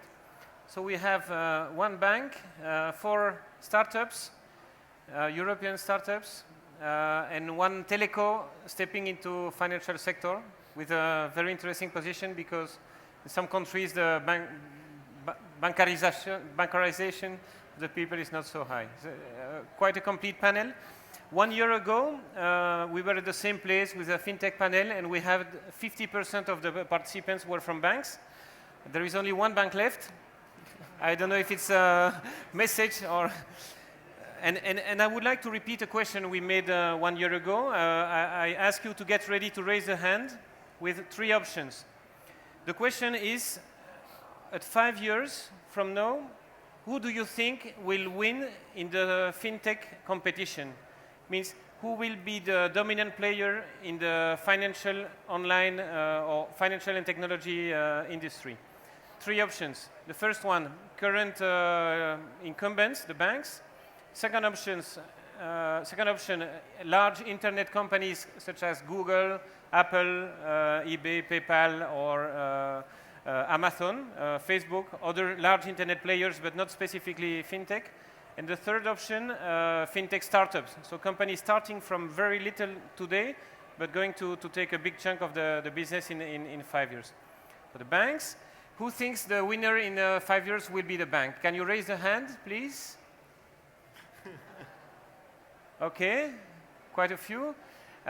Who think the winner will be a large internet player, kind of Google or Amazon, Facebook, etc.? Can you raise a hand?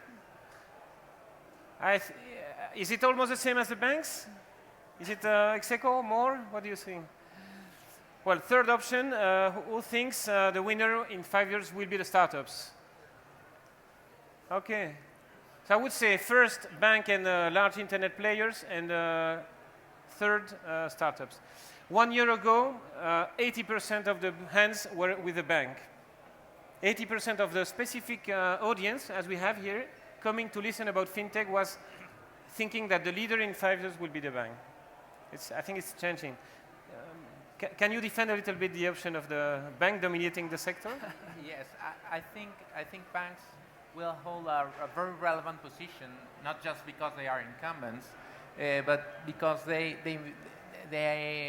are better fitted to the regulatory environment. So I think we are going to see a lot of development in fintech, because we are going to see fintech companies integrating with fintech companies. For the moment, fintech companies integrate with incumbent schemes and incumbent technology. So I think we are going to see relevant developments, but in 5 years, I believe that banks will hold the relevant dominance of the relevant position in the market. Evan, maybe you can give another perspective to... Sure. 5 years from now, I definitely think banks will still have a very relevant position. But I do think they'll be facing a lot more challenges due to the crop of fintech startups coming out right now. And these are really structural issues. So banks right now subsidize the current accounts, so the savings and the bank accounts that you get your check into every week, and where you keep your savings. They subsidize that using credit products. And as a result, they charge more for credit products than probably makes sense to charge. And as a result, you have a whole burgeoning crop of fintech companies that are cutting off one piece by one piece. And so, for example, as Lending Club, out of the loans that they service, their average loan, their operating costs are only 1.7% of their average loan, while for a traditional bank, their operating costs are 5.4% of the average loan. not only because they have all these branches, but also because they're also subsidizing their current account services. So I do think they'll be facing a lot more challenges, but I do think banks will definitely remain very relevant 5, 10, 15 years into the future. Okay, thank you.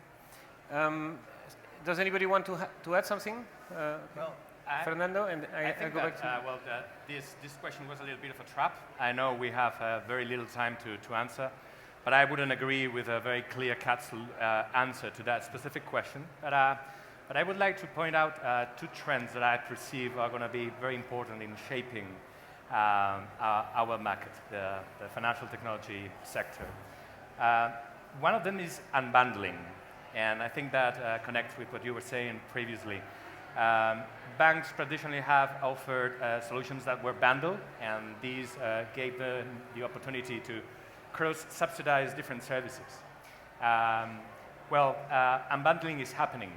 Very laser-focused startups, like, for example, SpotCap or GoCartlers or Bicepa in Spain or Aplázame, are doing something very, very specific, but they are doing it very well. So unbundling is happening and will continue to happen in the future. Another thing, and perhaps it's a consequence of this unbundling process, it's going to be the change of market structure. We come from an oligopoly, very few players, very dominant players, having the ability to even shape regulation or get away because they were too big to fail. But as market structure changes and new players emerge, we will see increased competition. And it's difficult with those two trends to see what's going to happen in 5 years' time, but it's going to be really different from what it's now.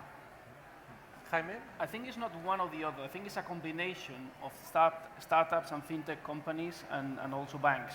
Because I think at the end, there's a lot to do on user experience, and I know that the new, let's say, Google and all these kind of companies are really good at user experience, managing data real-time in transactions in big volumes, but there's still activities like compliance, like scoring, say interface physically with the customer, and you need both.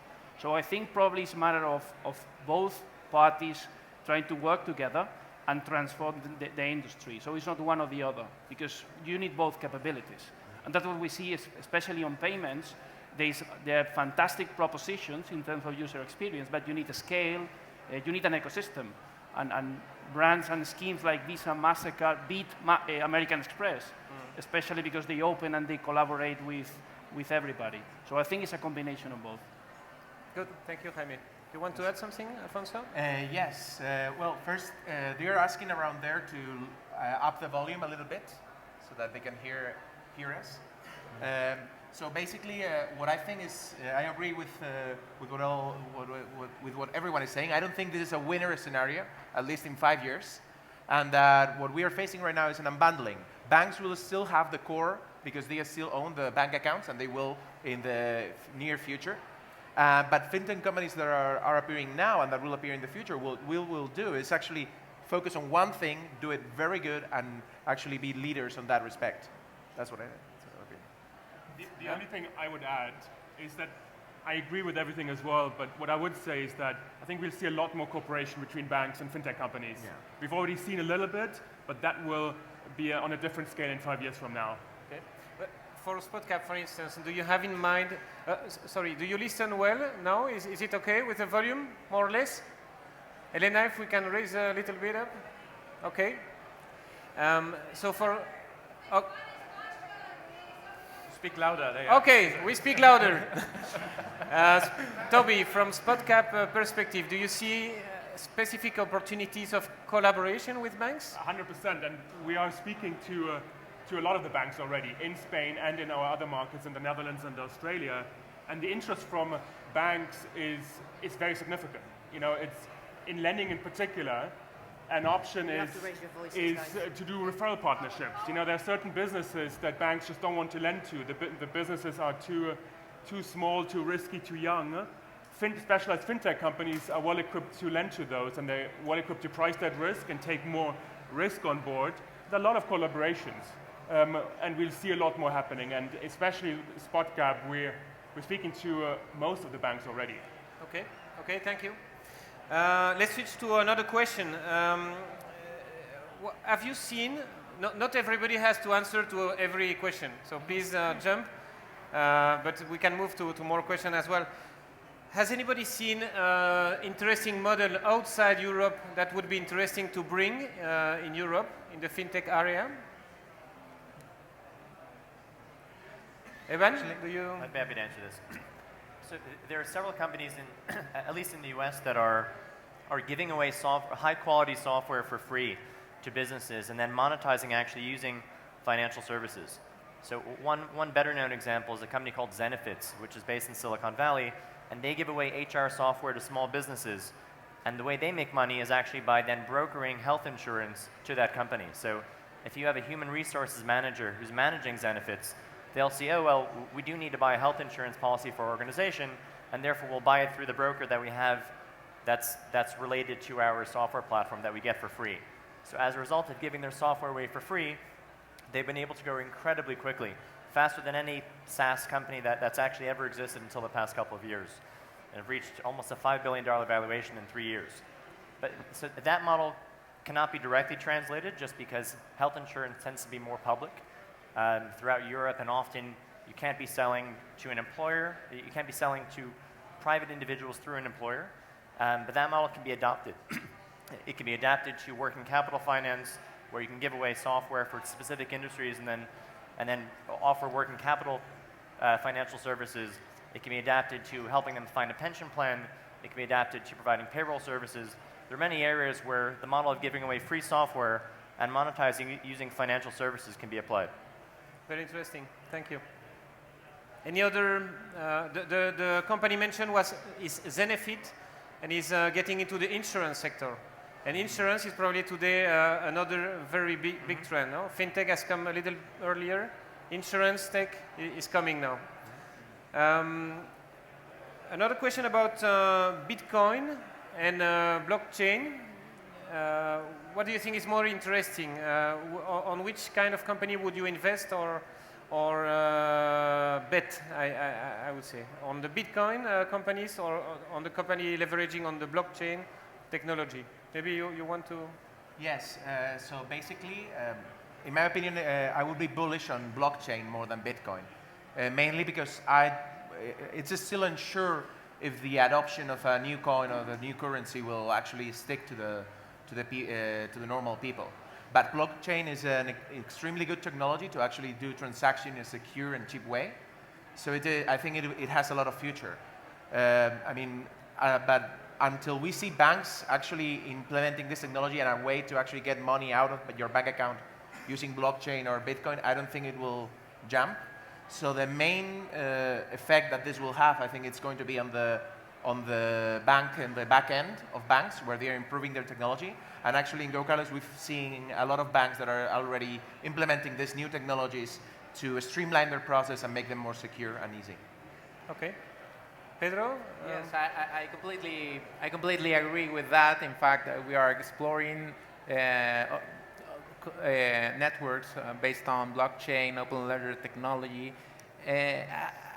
My point talking about Bitcoin, for me, is like a primeval bacteria of the cryptocurrency. So what I think we are going to see is getting new players entering the market with more specialized protocols to fit market niches, like we are seeing with Ripple, Stellar, and so on. Okay. Fernando? I think this is a very interesting question. My bet is blockchain, but I would like to tell you a cautionary tale regarding blockchain. I think many people, including myself, talk about blockchain without knowing really what they're talking about. And there are two things that are happening now in the blockchain space, which are things to watch out for. First, the blockchain is subject to the negation of services attacks. Well, very roughly, a blockchain is a public registry of operations with no central authority, no central unit where the information is held. The information is distributed. And the way it works is you basically launch a request, which is a block, to the chain and the chain has to validate it. So there is a very easy way to collapse the chain, which is launch a lot of block requests, and this is happening. And one of the things that is happening as a consequence is that the two leading developers of blockchain have different views on how to tackle this problem, and there is a risk of blockchain splitting, of taking place a fork, which is basically two subsystems instead of one, right? So I just tell you this, which I don't understand what I'm talking about, but I tell you this in order to convey the idea that this is something like really, really technical. These technologies are in the making. They are very, very powerful. And it's still unclear and very risky to bet on any particular technology yet. Okay. Jaime, I have a specific question for you, or if you want to answer on the blockchain. No? I think I have a better one. Telefónica is a really large leading player in Spain and in many countries in the world, but hasn't historically made many acquisitions. No? So you're participating, made not so many acquisitions. Okay. Didn't buy so many companies. In the US or in the UK, large companies usually are buying startups. Telefónica is starting startups as Yap or the one you're involved in, more from building in-house companies. What would be your criteria to buy startups in place of building them in-house? Or what is the strategy? Well, probably the good approach will be, instead of starting from scratch, is probably buying a small company that already have some, especially expertise and people, and on top of that you could use also technology. But especially the key thing and the challenge we have is to hire the right people to manage the new ventures. Because one of the problems in big companies, we have a lot of assets, but the culture, the procedures, the timing of doing things are probably not the right ones to deliver. So what we're trying is to combine both things, is creating vehicles, units with the right people, open to partner with whoever is needed, also open to invest in a startup that could be the initial seed of what we're doing, and then let this company to use the assets we have. So it's a combination. So I think we could start from scratch and put the people, or even starting from an investment. And that's the approach we're doing in Spain, the approach we're doing in Latin America. Okay. Thank you. I would like to let go some questions from you, the public. I don't know if there is a microphone. So, okay, you have the micro. Does anyone want to ask something to any of them? Any question? First one? Okay, we have one there. Hello. My question is for Toby. Why did you decide to start in Spain, considering your origins? I get that question every time. So we are based in, can you hear me? No, not really. Can you hear me now? Yes. I get that question every time. I love it. We're a Berlin-based company, and we chose Spain specifically as our first country to go into, driven by a number of factors. Foremost, the opportunity.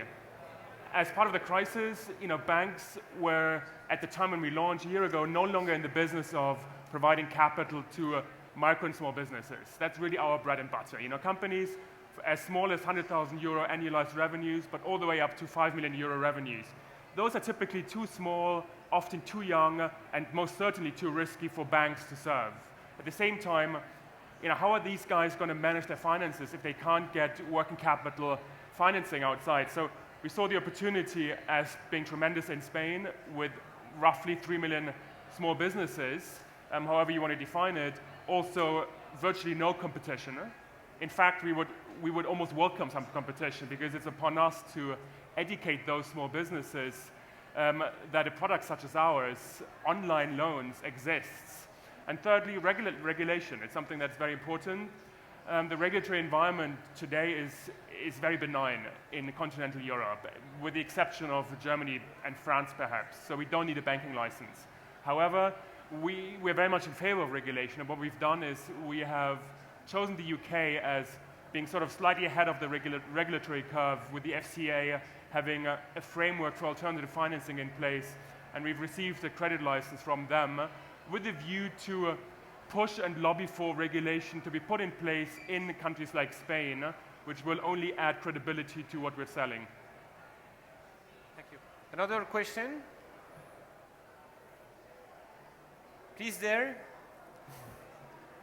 Okay, we have a question there. Well, more than a question is an allowed thought, just to throw it to you.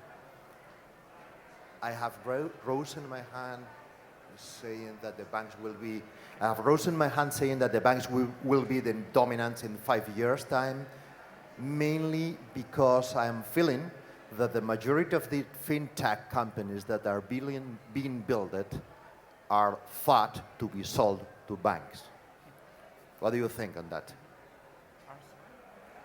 I partly agree that nowadays there is a strong rationale to build a company to be sold.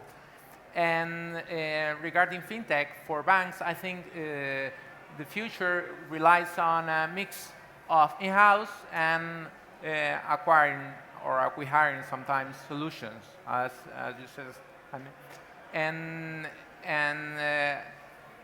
I think in 5 years' time, regarding new regulation, especially PSD2, PDS2, we are going to face a more open environment with most of banks having open APIs for fintech companies to integrate. So it will be even easier for a bank to partner or to buy a fintech company and to start delivering new digital solutions in a timely fashion. I would say that that's not a problem because there are thousands of startups. So hello? I think that's not a problem because there's thousands of fintech companies. So even if banks with all that money wants to buy everything, I mean, there will be another fintech doing that. So it's about really doing the things properly. So I will not be scared about banks buying everything and saying then they are still there in the business. I think there's plenty of companies.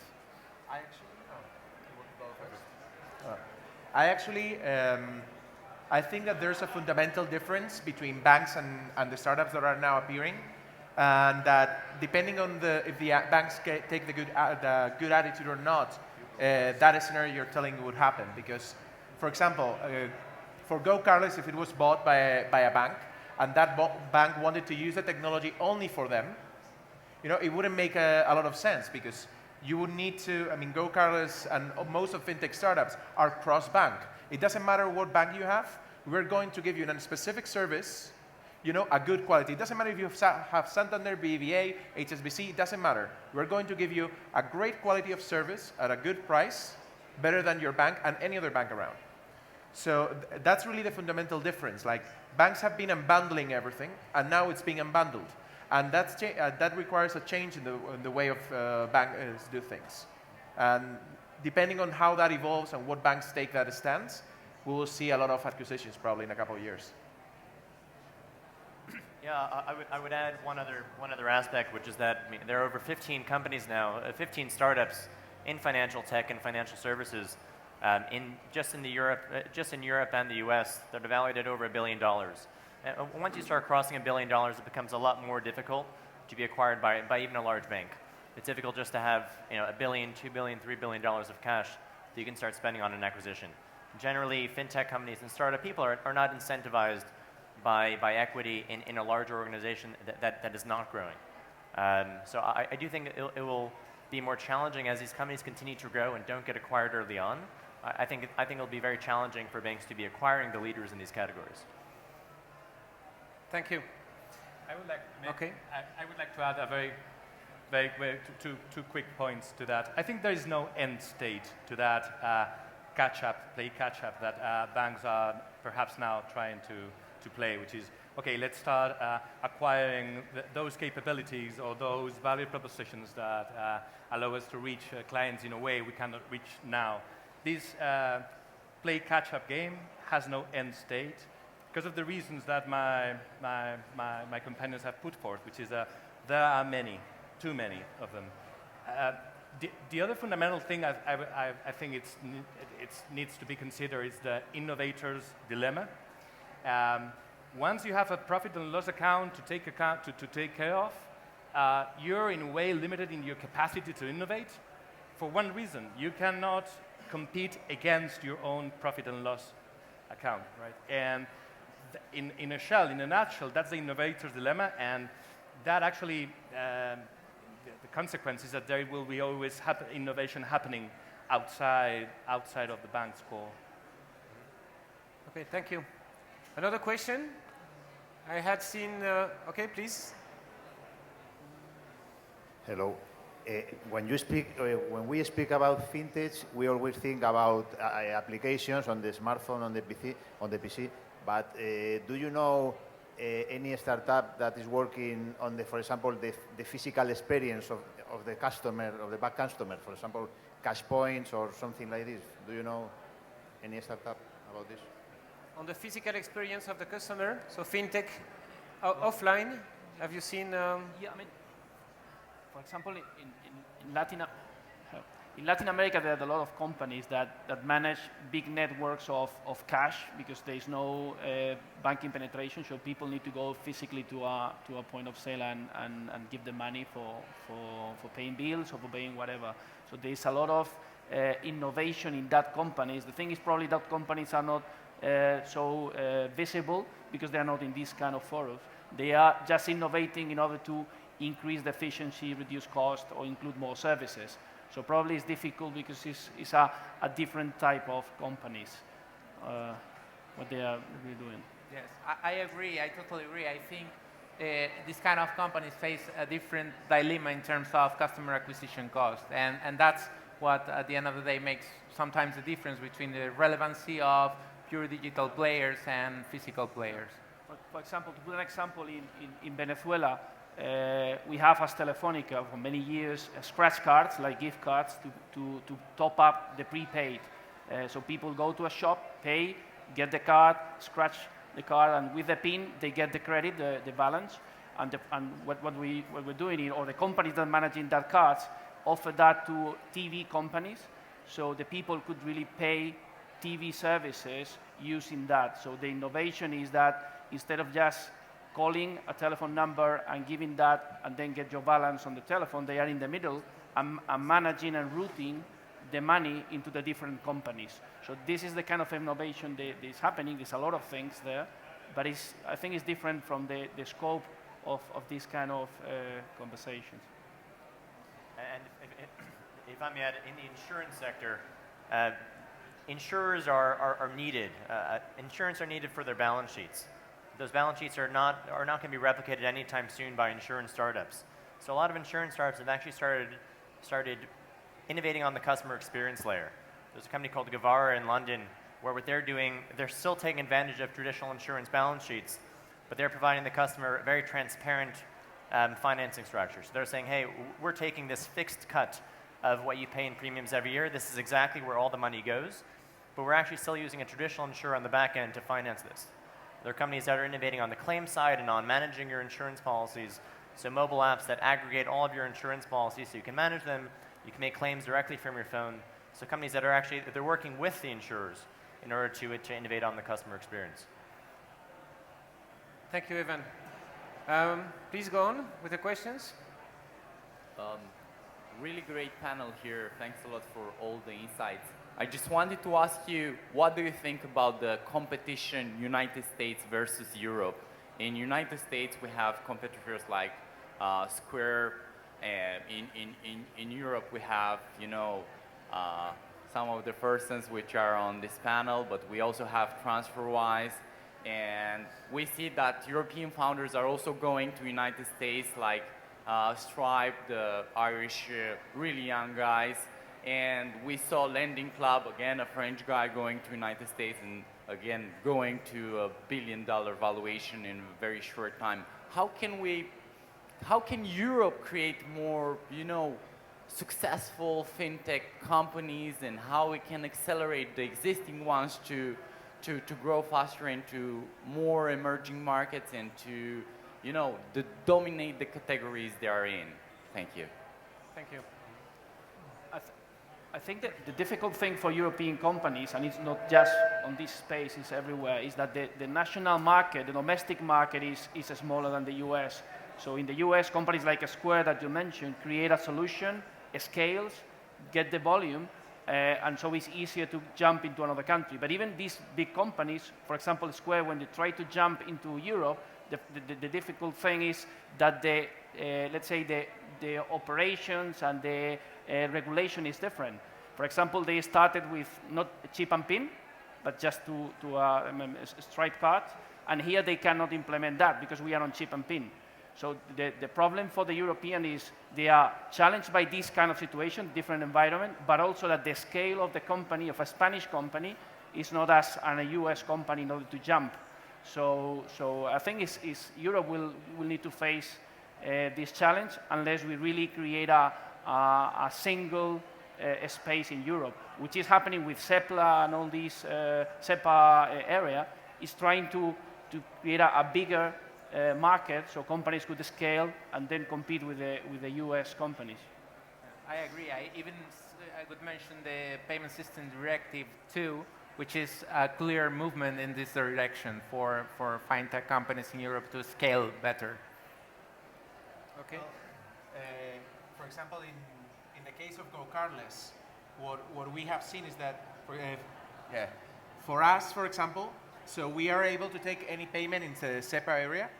Okay, so a Spanish company can take a euro payment from Poland or from anywhere. And this wouldn't be possible with the current regulation. I mean, 3 years ago, this wouldn't have been possible to do it. Now it is. And I think that regulation in Europe, at least in fintech companies, is allowing for us to actually grow faster and to access a bigger market, even if there's language difference, etc. But the more the regulation goes and the more the banks do to clean up their infrastructure, this will be changing and we will be a way bigger competitor to that in the United States. We can take just one more question, or maybe Evan, if you wanted to add something, or sure. Okay, please go. To me, there are two other things that are helping Europe over here. So, one aspect is that Europe has probably more financial services talent than the US has, particularly in London, which is a massive global financial center. And we're actually seeing a lot of innovation, a lot of new models that are emerging from Europe, which traditionally, just because there's a lot more venture dollars or a lot more entrepreneurs who are starting ambitious companies in the US historically, you've had more innovation in the US market. But actually in financial services, I think we're actually seeing more innovation in Europe before it comes to the US. So that's one aspect. I think the second aspect is on the investment side. So generally, financial services companies have been funded traditionally at well ahead of where they are in terms of revenue. And the reason is because you're attacking such a large market, companies are given a premium valuation because, hey, you may be growing at this rate, but you can probably grow at this rate for another 10 years. Unlike a market that may be smaller where you may be able to grow at that rate for 3 or 4 years. And I think for investors to actually see, okay, this is a massive market, this is a huge opportunity, it's worth actually paying ahead of revenue in order to pursue these huge markets. I think that's one leap that investors have just been starting to make in Europe. Thank you. Actually, it would be a great way to finish the panel, but I think we can have one last question, if there is one. Last question? Okay. Well, thank you, all of you, for this marvelous participation. Thank you to the public. Thank you. Gracias.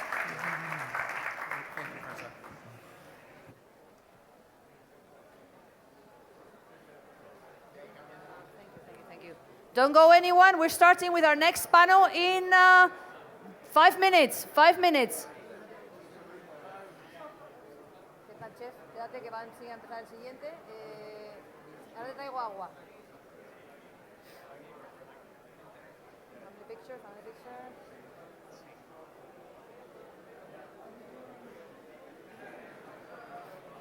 Oye, yo quiero una foto con ellos que son amigos también. Luego. Primero la oficial. Ahora la extraoficial.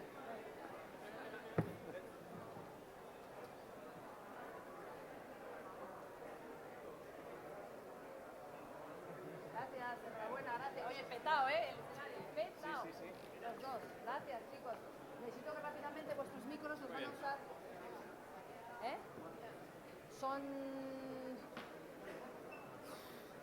No lo sé. Necesito los micros, ¿sí? Necesito que salgáis. Ah, se me estás cogiendo, gracias. Necesito que paséis para acá, ¿sí? Los micros. Vale. Marisa, hoy es día 9, ¿no? Sí. No sé qué día vivir. Mañana. Vale. Venga. ¿Podéis ayudar a César con los micros? ¿Vale? Okay, so you will see Jaime, the audience, and then I will meet with you right now. ¿Qué tal, Fernando? Ya me contarás. Fenomenal. Okay, Fenomenal, el see. mejor. Thank you for coming. Bueno, claro, es que tú Lo eres... digo a todos. Es que tú... Eso te iba a decir. No tenemos duda. No, pero estaba muy bien. Eres Muy estupenda, bueno, eres muy bueno. estupenda. Tengo que ocuparme del siguiente Muy panel. bien, voy a saludar por ahí. Venga, luego te vemos. Estupendo. Gracias, gracias, Fer. Sí. No, Eva va a hablar ahora. Ah, no, Eva le acaba de hablar.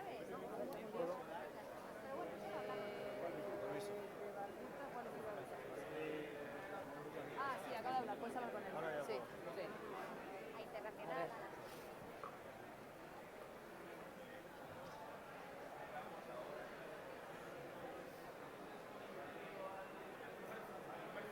Básicamente, con la línea de crédito Ah, asociado. me ha liado. ¿Cómo vais? Me alegro. Oye, no os vayáis, que ahora va a empezar el de Cyber Security. Con Juanjo, claro.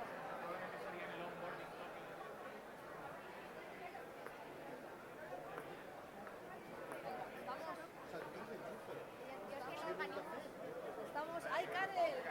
Hi, how are you? Lovely to see you. Welcome to the trip. In our panel, we're starting in Helena. Okay, I'll be introducing the panel. In 5 minutes. 5 minutes. Necesito cafeses. ¿Cafeses? ¿Dónde hay cafeses? Oye, que yo soy amigo de la... Pues vete con Belén, para allá, al fondo a la derecha. Allá hay Necesito café. que me liberéis esto de gente. Lo siento, os tengo que echar. ¿Todo bien? Sí, os tengo que echar.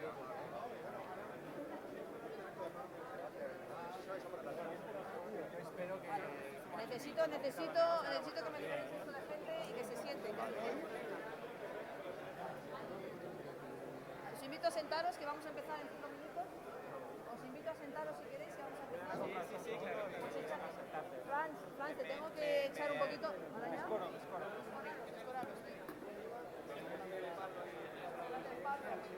Venga. Vamos a empezar, ¿eh? Ok, we're starting. ¿Dónde está Juanjo? ¿Dónde está Juanjo? No tengo moderador. ¿Dónde está Juanjo?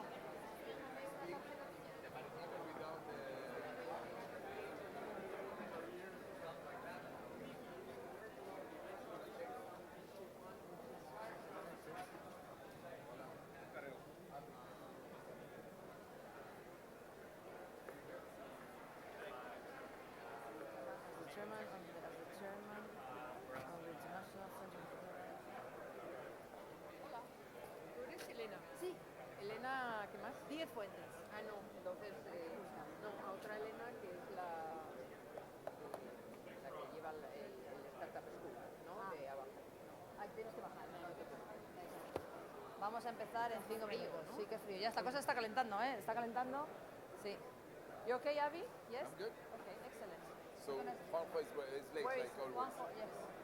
Well, we're starting in 5 minutes. We're stay around this area because we're going to go in the on stage to the left. Right? You want to take a seat or you got some water? Ah, sí. ¿Y a dónde va? Ahora mismo voy a llamar a Sis.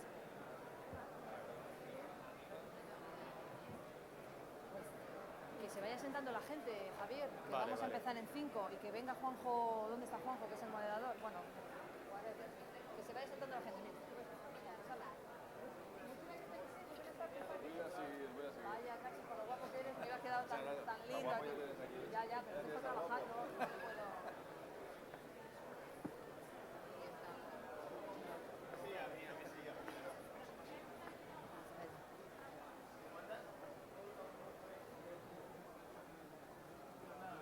Necesito mi bolso.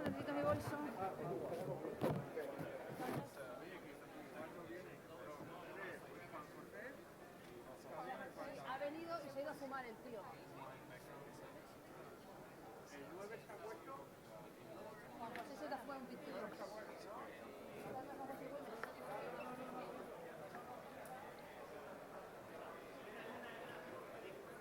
Venga, que le ponedle un micro, anda.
voy a echar de menos un pelín.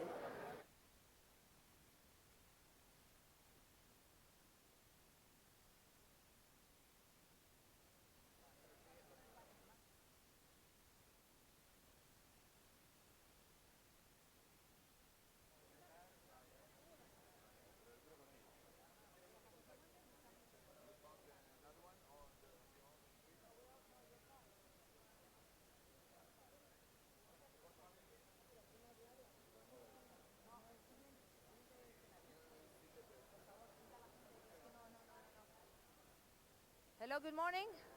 Eric? I think we No. should move it aside because there's. It will be a second.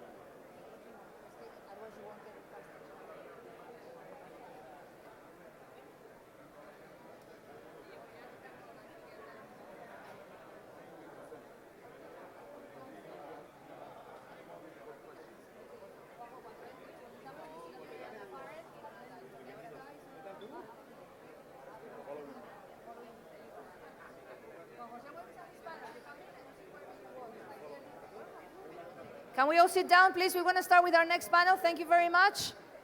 Take a seat. Come forward. Muy bien. Ay. Muy bien. Perdona que voy a... First rows are, come on, join us. We have a fantastic panel coming in a minute.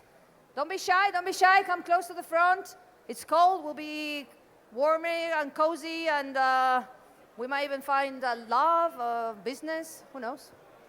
Come and join us. Come closer to the front, Join us at the front, thank you.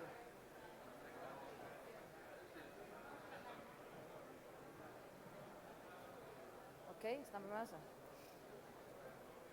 Okay. Welcome everybody. You want to come closer? Welcome everybody. We are living and doing business in a global economy.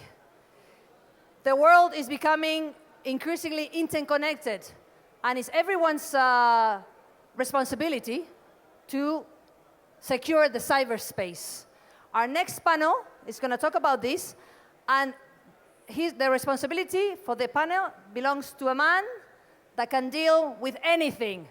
Mind you, he's been in politics for many years at the highest level, and as the chairman of the International Center for Entrepreneurial Management at the IE School, he is leading the entrepreneurship revolution. Please welcome Juan José Güemes and his fantastic panel. Come, guys. Follow me.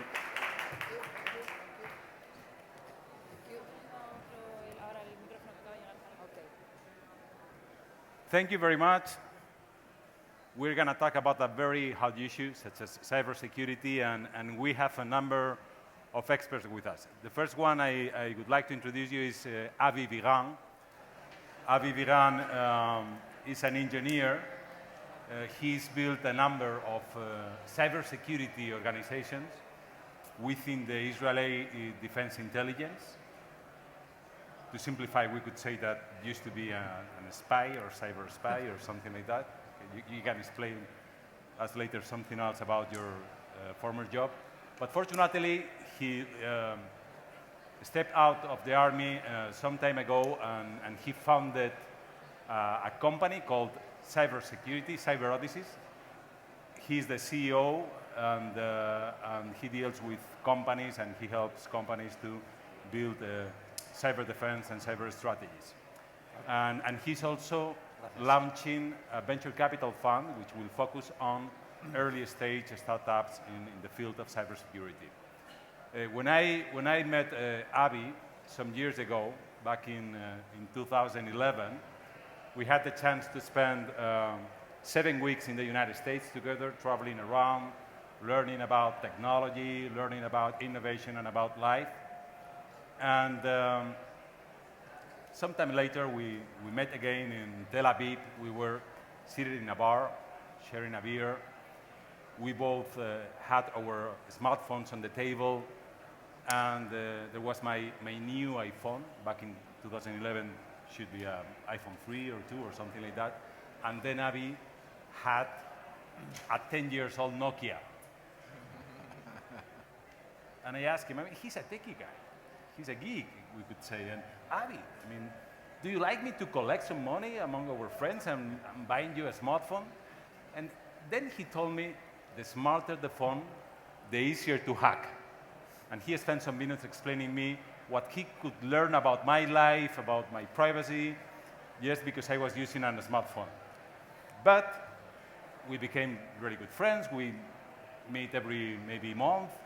And now Avi's using a smartphone. Why is that? I mean, you're not scared about being hacked anymore? Or? When I'm using a smartphone, first of all, thank you for the introduction, Juanjo. Using a smartphone is part of our life. There is no other way today. And the problem is that most of the big telecom companies doesn't even let you use the old Nokia phones, because you have to be either third generation or up. But using the smartphone today, we should be aware of everything that can be as a consequences of that. So when I'm using my smartphone, I'm using it as everything is transparent. Everything I do will be out there, and I'm taking that into consideration. And if I want something to be concealed, usually I will not use it over the smartphone, or I will use it ciphered or the other way. So it depends if you understand the consequences, if you understand the danger of using a smartphone, but this is part of our life. And all of us need to learn to behave properly and not behave like we heard about the actor in Hollywood who said that Cloud is not safe because her nude picture was online. And she just forgot that she had a backup on her cell phone, on her computer. So we just need to learn how to behave in this new cyberspace. What do you mean? I mean, just because we are connected, we may be hacked? Is that easy to hack someone? I think I would divide the world to those who've been hacked and those who already know that they've been hacked and those who will be hacked again. So, as much as we are aware of the danger of being hacked, then the better that we act, the better that we take care of our private information, and not only on our private life, also in big companies with big corporates. We see the same thing. We see that most of the corporates, they are only starting to be aware of the danger, of the reputation danger, and also to the privacy, the data privacy of the customers. Thank you very much. Karel, welcome to Madrid. Thank you. Is it your first time in a bullfight ring? That's right, that's right. Do you feel like a full bullfighter? No, definitely not. Okay, Karel comes from Silicon Valley. He's a computer scientist, and he's an expert in security. He's a general partner at the Evolution Venture Capital Fund. And most importantly, he's a Kaufman Fellow, like our friend Liz Fleming. That's right. The hero and the protagonist of this event. Yeah?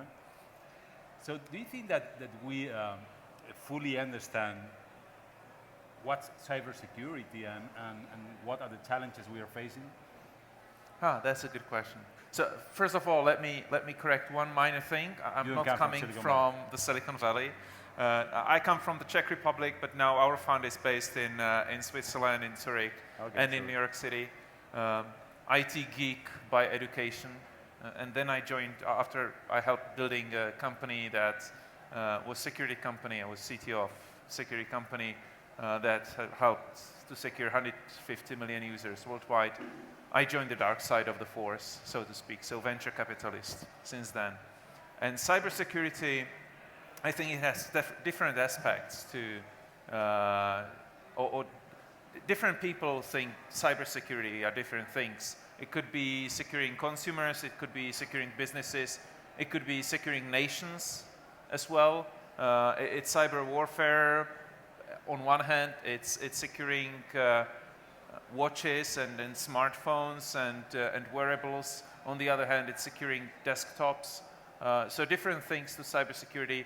I wouldn't say anybody understands what is cybersecurity because different people think or when talking about cybersecurity, it means different things to them. So lots of aspects. I don't see security per se as a vertical. I rather see it as a horizontal. So security nowadays is everywhere.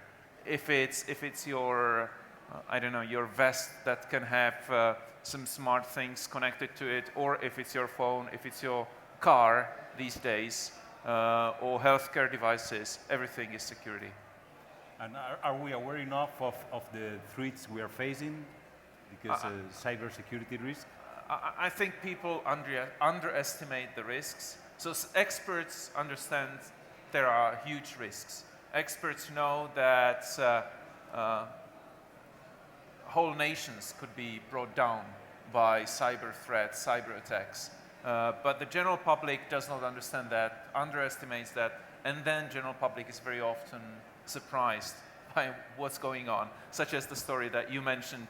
I mean, my pictures being stolen or something, or bank information, bank details, cars being hijacked, etc. So I think the time is still to come when people start realizing how dangerous certain things can be, and that we have to just learn how to live with the fact. Similarly to learning how to live with just key locks. I mean, keys from my door, every day when I leave my home, I just lock my doors. That's something I got used to. Some people got used to securing with alarm systems, and 300 years ago or 1,000 years ago, people were not used to it. So people just have to get used to the new facts of life. Yeah. It seems to me that countries such as Israel pay a huge attention to cybersecurity from the offensive and defensive perspective. Other countries such as the United States, but what about the European Union? Do you think that governments are coordinated and taking the right measures to protect the space? I would say it's getting better, but definitely far from what Israel is experiencing and has to deal with, obviously. It's getting better, but still a long way to go. But I mean, if you look at Central Europe, for example, there are quite a few security companies coming out of Europe that would be called unicorns in the current understanding of the term. So it's AVG, Avast, ESET, just from the Central Europe. Then you have a number of other security companies coming out of Central Europe. You have a number of security companies coming from Israel, from the UK, lots of security in Romania, Bulgaria. So lots of security coming out of Europe. The governments are only starting to realize that, with exceptions, obviously. I think that part of the problem that we had is that up until not so long ago, everyone thought that cybersecurity warfare is only between countries, and now we see that it's behind that. There's sometimes state-sponsored activity, like I think we saw starting 2008 with Georgia being brought to their knees for 2 weeks. Everything was shut down, allegedly because Russian hackers. And we can also guess it after what happened with Sony. Suddenly, North Korea, the cellular network were shut down for 3 days. How we can imagine that a state was involved in that, maybe United States, maybe not. But this is going from the state level to the companies level. We see that in telecom companies. We see that with banks, critical infrastructure companies. Everyone is getting hacked, from JP Morgan to the very known example of Target. And CEOs are starting to pay the price of not being safe. The consequences. We'll talk later about cybersecurity as a competitive advantage for nations and companies. But before that, I would like you to introduce you to Pablo de la Riva. Pablo is the founder, Pablo de la Riva Ferrazuela is the founder of Buguru Offensive Security. Are you in the offensive industry? Because it used to be a monopoly for governments, but I mean, claiming to be in the offensive side of cybersecurity. Can you explain us what you mean? Okay, we are not in the offensive part of the security, unfortunately, because they move much more money than the regular companies. It's the second area more profitable in the world, the cybercrime. The cybercrime moves more money than the weapons and the drugs together. It's just followed by the sex. And there are very big teams of researchers working in innovation to develop new kind of attacks. And there are groups bigger than my company investigating just in one kind of attacks. And we are trying to do completely the opposite. We are trying to offer security measures for the rest of the companies to get protected about the attacks that that kind of researchers are performing. And it's an amazing challenge. It's really difficult, but at the same time, it's our passion. So it's an area, it's a sector which is very motivating for the people that love security, like me and my team. So it's an exciting moment in the security, because with the new devices, there are new risks. Right now, there are mainly the majority of the risks surrounded in e-commerce, in banks, etc. Because in the black market, you can sell, for example, credit cards for $5. Each day there are more or less 75,000 of people that is getting hacked.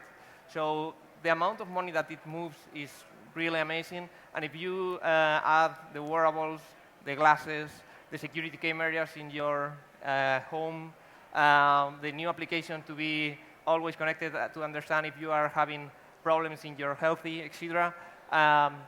In 5 years or in 7 years, there is going to be 4 devices per people in the world. So it will appear a lot of new threats, and our work is try to be always updated to understand that kind of threats and offer security measures for the people. Pablo, is cybersecurity about technology, or is it also about human factor? Well, both. In the past, it's just a technology thing because the easy way to try to steal is just attack the companies. But right now, it's easier to attack the people because if you attack a company, the majority of the companies already have a lot of security measures. They have firewalls, IDS, and some devices, but that maybe sometimes are not enough to avoid the attack. But at least you have some traces to identify if they are under attack, etc. But the majority of the people in their homes, they don't have enough security measures. So if you want to steal the money, for example, for a bank, all the users, or the majority of the people in the world, have their money in banks. If you attack all the people, you are at the same time having the credentials and the credit cards of the banks, but attacking to the users, which is easier. Sometimes the attacks against the users are pretty simple. Just one link, just one binary, that if you open, saying, for example, this is our new photograph together, etc. If you open it, can be a malware campaign and your data can be stolen. So I think right now it's easier to steal the data and the money from users. So it's a human question. I would add to that when we talk about cybersecurity, we usually think of firewalls and antivirus and new technologies like the one Pablo is talking about, but we should remember that 90% of the companies around the world that being hacked, the danger is coming mostly from the human factor, their workers in the companies. So it's either because workers are not educated enough and do not know how to behave properly and to defend the systems, or either because sometimes we also have people that are working against the company and they are doing stuff that will hurt the company and will cause a loss of information. So I will put that as the #1 factor for us to educate people even before we go and buy new technology. This will give us the 90% defense before we build the fence of new technology and leave the door open for the human factor. So we may have the best hardware and software, the most sophisticated technology, and being hacked? Completely right. So you see Target had 2 FireEye systems. Every one cost $1.6 million. They had 2 alerts. They overlooked it. Why? Human factor. 30,000 alerts per day. You don't know how to deal with it. The guys just said, hey, it's probably another false alarm. They overlooked it, and this is what happened. 70 million credit cards were stolen. So actually, it is like logic security. Completely the same. You may have the tallest and the strongest walls, but... Yeah, you can put alarm, and if you put your password on the door, then it doesn't matter, because the thief will know how to get in. But if you will educate the people and let them know what are the dangers and how to behave properly, you are downsizing the risk for 10% maybe. So Pablo, you're working with corporations every day. Do they understand this? I mean, beyond investing in technology, hardware, software, sophisticated systems, they train people to understand what cybersecurity about? Yeah, the majority of the companies right now, they already have an internal security team to be aware about that kind of stuff. And of course, there are some sectors that are more mature than others, but the majority of the companies already have a lot of security measures. Each time, we need to offer them new kind of protection, because each day is appearing continuously new kind of threat, and you need to invest more in security. But the majority of the companies, at least, they have conscience about the problem. Oscar, welcome. Oscar Martinez is an specialist in e-commerce and e-payments, and he helps companies to prevent fraud, precisely coming from transactions done in the electronic transactions. So how big is the fraud? Is such a big issue for companies? The fraud, if we are talking about e-commerce, online payments, is one of the sectors in which the fraud is increasing considerably. In some other sectors, like card present payments, fraud is decreasing, but in terms of figures, if we talk about, for instance, what happened last year, the fraud increase in card not present transactions over 20%.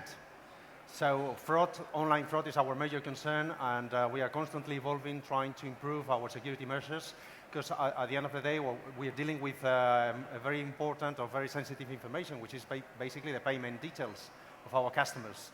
So merchants are very concerned about fraud because they cannot afford fraud, and we cannot either afford fraud because at the end of the day, to process payments is our major business. So we are able at the moment to provide different measures that help merchants to convert sales while minimizing the risk of fraud.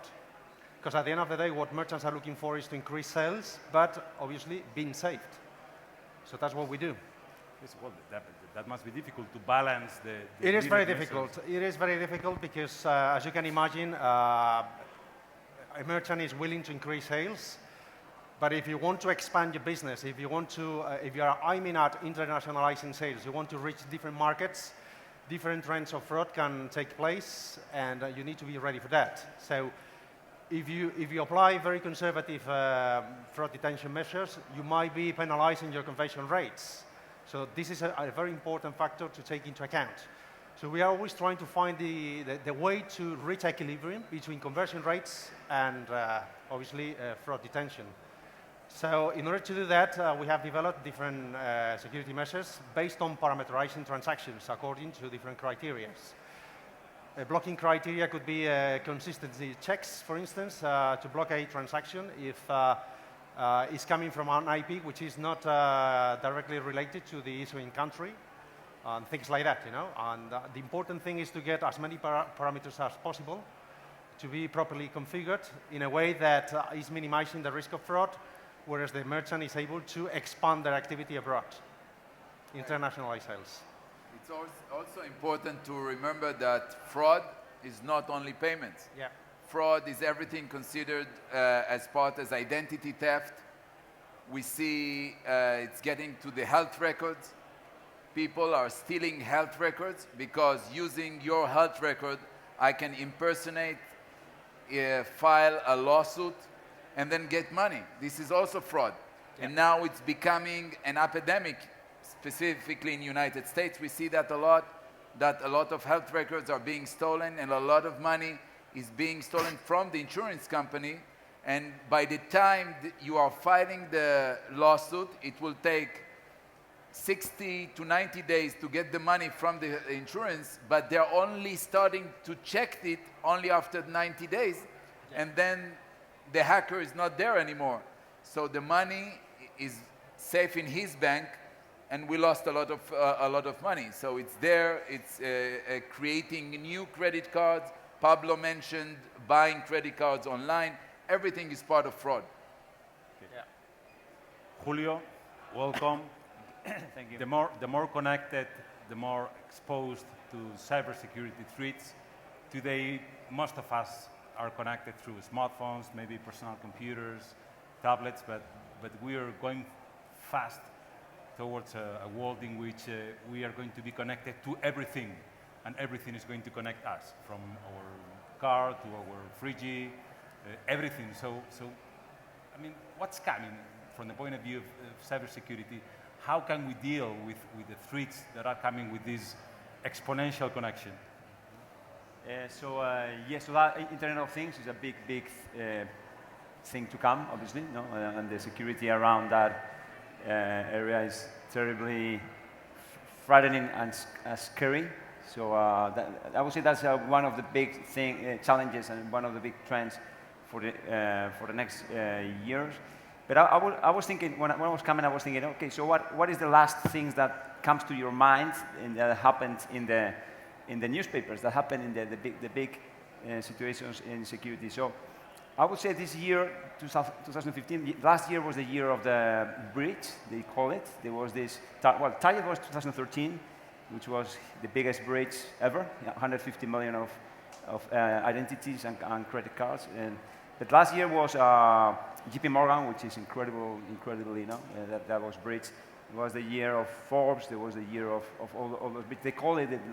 I would say this year, what it's really making me really scary. I think there's a new space of risk that we are becoming aware this year. It started in this Christmas when the Sony hack happened. Something that new happened that have never happened before, which is everything was hacked and was published in this deep web, this new space of kind of wild, wild west, where everybody can, with total anonymity, publish whatever they want, and it's going to be read by anybody in the world. So Sony, you know, there was these movies, they were published, there was all the full 5 years emails of the CEO was published. That never happened before. That lands a new enormous quantity of liabilities, threats, situations that we never seen before. Now we've seen Ashley Madison, which has been horrible and terrible and really scary. So then there was this hacking team which is an offensive security company like Pablo's. They are not offensive security. They are doing real offensive work. Hacking team is a company that manufactures malware in order to sell it to governments to retract information from their other governments. So that was, but again, all that information was published in the deep web. So that's, so then we saw the CNI in Spain, the police in Spain and around the world with their contracts buying those. So that was an incredible new whole of liabilities, problems, situations, and then we have Ashley Madison, which is, I guess, what is the big thing, in the recent big thing, which we saw a company get bankrupt. That was $1 billion company. Not only got bankrupt, but also I think the guy is going to go to jail, most probably, because, again, all the information was published in the web. So we could see how the guy was creating this bot woman and creating this fraud, which is absolutely illegal fraud on the. So that is what I would say. This is the year of the deep web, of the dark web, no? And that's a kind of a new wild, wild west, no rules, and it's absolutely scary because nobody can. We don't know how to treat that, how to defend. But basically, anybody, whenever they want, they can expose whatever they want with complete anonymity, which creates a whole wall of situations. I'm waiting for Ashley Madison, because right now we're investigating that space in the bank tax haven surroundings, context. I think we'll see that this year, most probably. And there's lots of disinformation being shared in those circles. And we are waiting for, I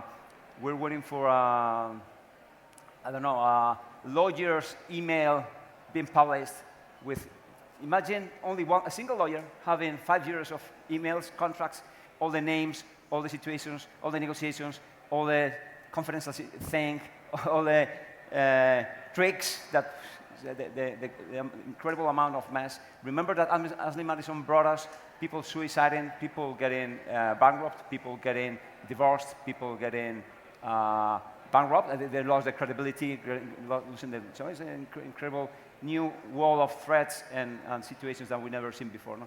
And that is also fueling a lot of what you're talking about. So, for example, we're seeing these identities being stolen, sold, and this spear phishing market being booming. In fact, in the last month, I had 2 situations with spear phishing. I have my bank in the US.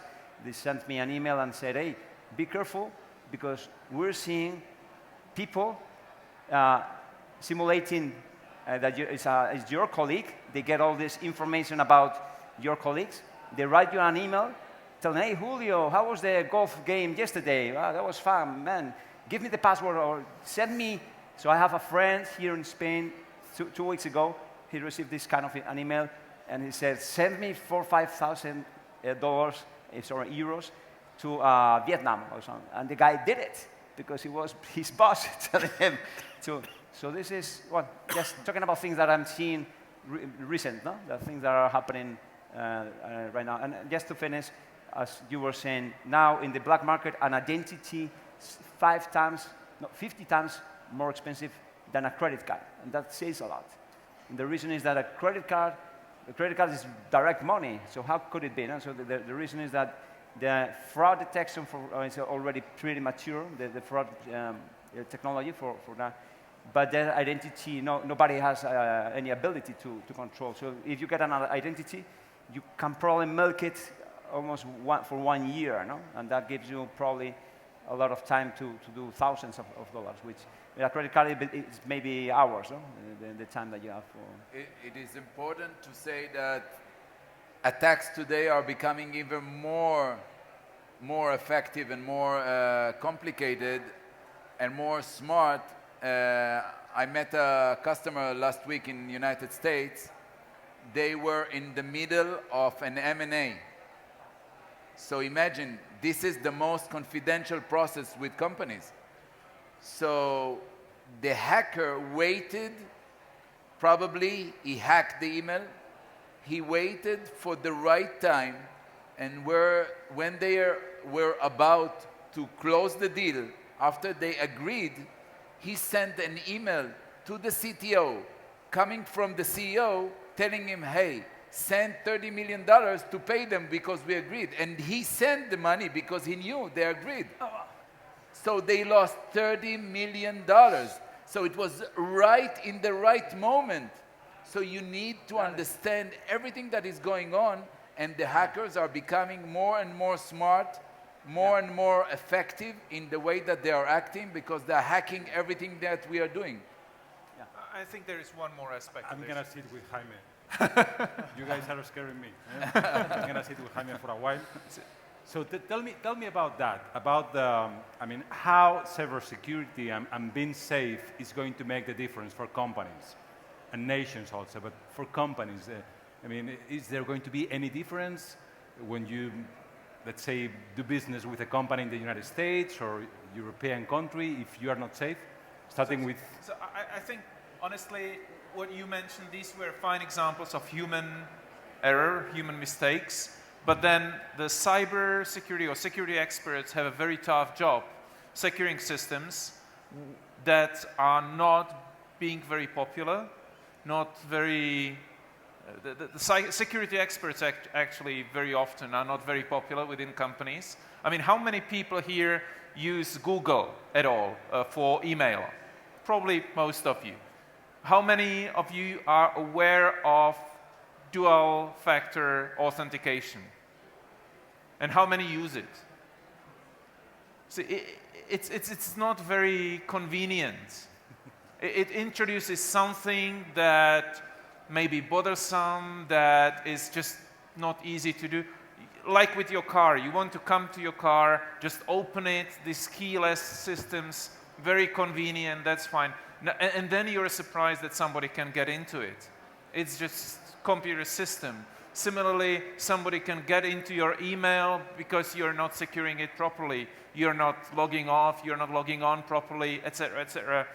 So it's not only about cybersecurity experts or security systems.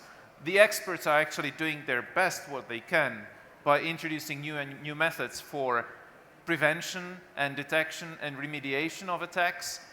But it's people who are then, in the end, not using those systems, trying to bypass them. I mean, in banks, many people are actually using WhatsApp. There was a big issue in Israel in the army where a soldier, actually soldiers' parents were notified about a soldier's death, that their son was actually shot dead not from the officials, but through WhatsApp, because somebody used WhatsApp.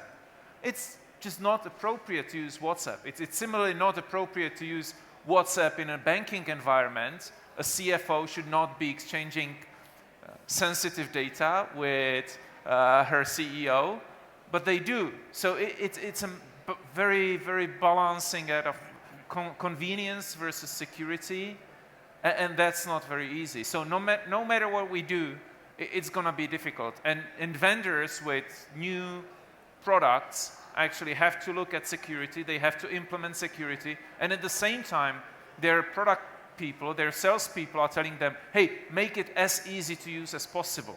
So forget this security feature, forget that security feature, make it as easy as possible. Home cameras, security systems, baby monitors, etc. Make it easy. And then people are surprised that somebody can hack into their pictures and private data. So it's also about educating, getting back to what you said, educating people in companies, but also about educating general public, pretty much. I think to add on that, to your question, Juanjo, how important is cybersecurity for companies? I think that many companies are starting to understand, mainly in the United States, that cybersecurity for the company is not only a necessity, a liability, but it's also an investment to get a competitive advantage in front of other companies around the world. And we see nowadays companies who invest in other companies, making them go under cybersecurity audit before they will invest, because they don't want to share the liability of investing money in a company that will have cybersecurity problems in the future and can be sued by customers who their customer records were stolen. We see huge companies such as the one that we see in Spain. We see huge infrastructure, critical infrastructure companies such as telcos, banks, big construction companies that are doing multinational projects, building railways, building buildings, big projects, are having problem connecting with companies in the United States just from the pure reason that they are not safe enough to be connected with. We learned that Lockheed Martin were hacked 2.5 years ago through the system, the CRM system, that they used to connect with one of their subcontractors.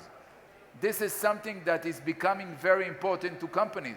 If I'm going to work with you and I'm going to exchange information with you, I need to understand that your company is safe. I need to understand that you are doing everything you can before I'm giving you my customers' identities. This is very important, and companies are losing bids because of that. And we see the same with governments. We see governments are not able to behave as a safe harbor when you come to a connection between countries and connection between countries and companies. And this whole system is a spiral who is giving a lot of headache to CEOs nowadays, and not only saying, hey, CIO will take care of cybersecurity.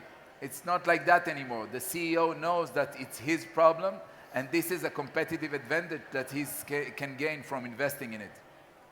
So Pablo, what is your experience? You run a cybersecurity service company. Do you feel that your customers understand what's going on and that cybersecurity could make the difference? I think they are understanding what is the problem, but like all the companies, they have some limitation in the budget. So they are investing each year more, and they are continuously adding new security measures. And I think one of the most important things in this area is continually improving the security measures that we are offering, because the kind of threat each day are getting new. And but I think the big companies, at least, not medium or low, they are not conscious about it. But at least large companies, they already know what is the problem, and they are investing on it. We need also investment in the software companies, which are continuously developing new kind of security measures to be offered to the big companies and the medium and the low companies. So, Oscar, there are probably 100 entrepreneurs thinking or trying to launch an e-commerce platform here at the summit. And are they aware enough of what's going on with cybersecurity and that the problem with fraud could just ruin all the efforts they have been doing? Well, I would think so, yeah, because, I mean, security can be one of the major concerns. We are talking about the most sensible part, which is processing payments, selling things and then processing payments. My understanding is that, well, the average market knows the importance of being safe. And that's why they always rely on third parties, which are specialists in payments, and in a way to be able to get a liability shift in this responsibility. Because in order to be able to process payments, you need to accomplish certain regulations. For instance, in the European community, you must be PCI level 1, which is related to the ability of being absolutely secure at the time of processing payments or even storing the cards. So that is one of the things which are in every single merchant, in merchant minds, because at the end of the day, I mean, a product cannot be sold if you're not able to accept payments. They know that this is a very important factor. And for us, security is our major concern. If we are not able to provide this kind of sense of confidence, we are basically killed. We are lost. So that's why we are constantly evolving, investing not only money, but also knowledge to be able to provide a technology which is compliant with the market needs and also able to provide the ability of merchants to sell more. Because as I said before, this is very important. There must be, as you said, an equilibrium between selling and being safe. And this is one of the things we always take into account. Do any of you like to ask a question? To the panelists? Come.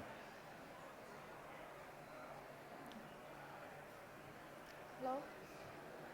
I would like to ask about government. Like, Catalonian government is selling the healthcare information for all the Catalan citizens to a company. And I don't know, what do you think about taking data for simple... You cannot... Low there, yeah? Yep. I'll try. I like to ask that, I mean, Catalonian government is selling healthcare information about citizens. I would like to know, what do you think about it? Because the government can sell your data and you have given any permission at all? Is that right? And who will buy that information? And what will we do with all that data? Yeah? Julio, do you like to answer that? Yeah, so Catalonian government is selling health information. Health information, yeah. Catalonian government. She's afraid of that. Ah, she's afraid. Oh, wow. Well, so you know, in Spain we have regulations which is called data privacy regulations. Under the e-privacy regulation in Europe, it's called LOPD. So that is absolutely against the LOPD. So that would be very, very surprising for. It's supposed to be anonymous information. Anonymous yeah? information. But you are not sure because, I mean, what is cybersecurity? Are you sure that it's anonymous that? You can then mix information with Facebook profile, email address, and all that, and you got who is. And I mean, we are exposed on the on and off line. Well, I guess it's statistical information or something like that. But yeah, so you have to check that process. But you have that LOPD regulations in Spain and in Europe. What you don't have in Spain is good as you have in the US. You have the HIPAA, which is a very strong health regulation that includes not only the data privacy aspects, but many other aspects, including technical aspects such as PCI. You know? So that's something that I think we're missing in Spain. I'm really surprised in all the health environment how low the security measures and the culture is. That's pretty amazing if you compare it to US or other countries. But yeah. So that is a very important issue. I mean, there are some companies keeping even our genetic map. So and that has a price. We all know, and maybe someone looking for it and willing to buy it. Okay, let me. Is there any other question? You.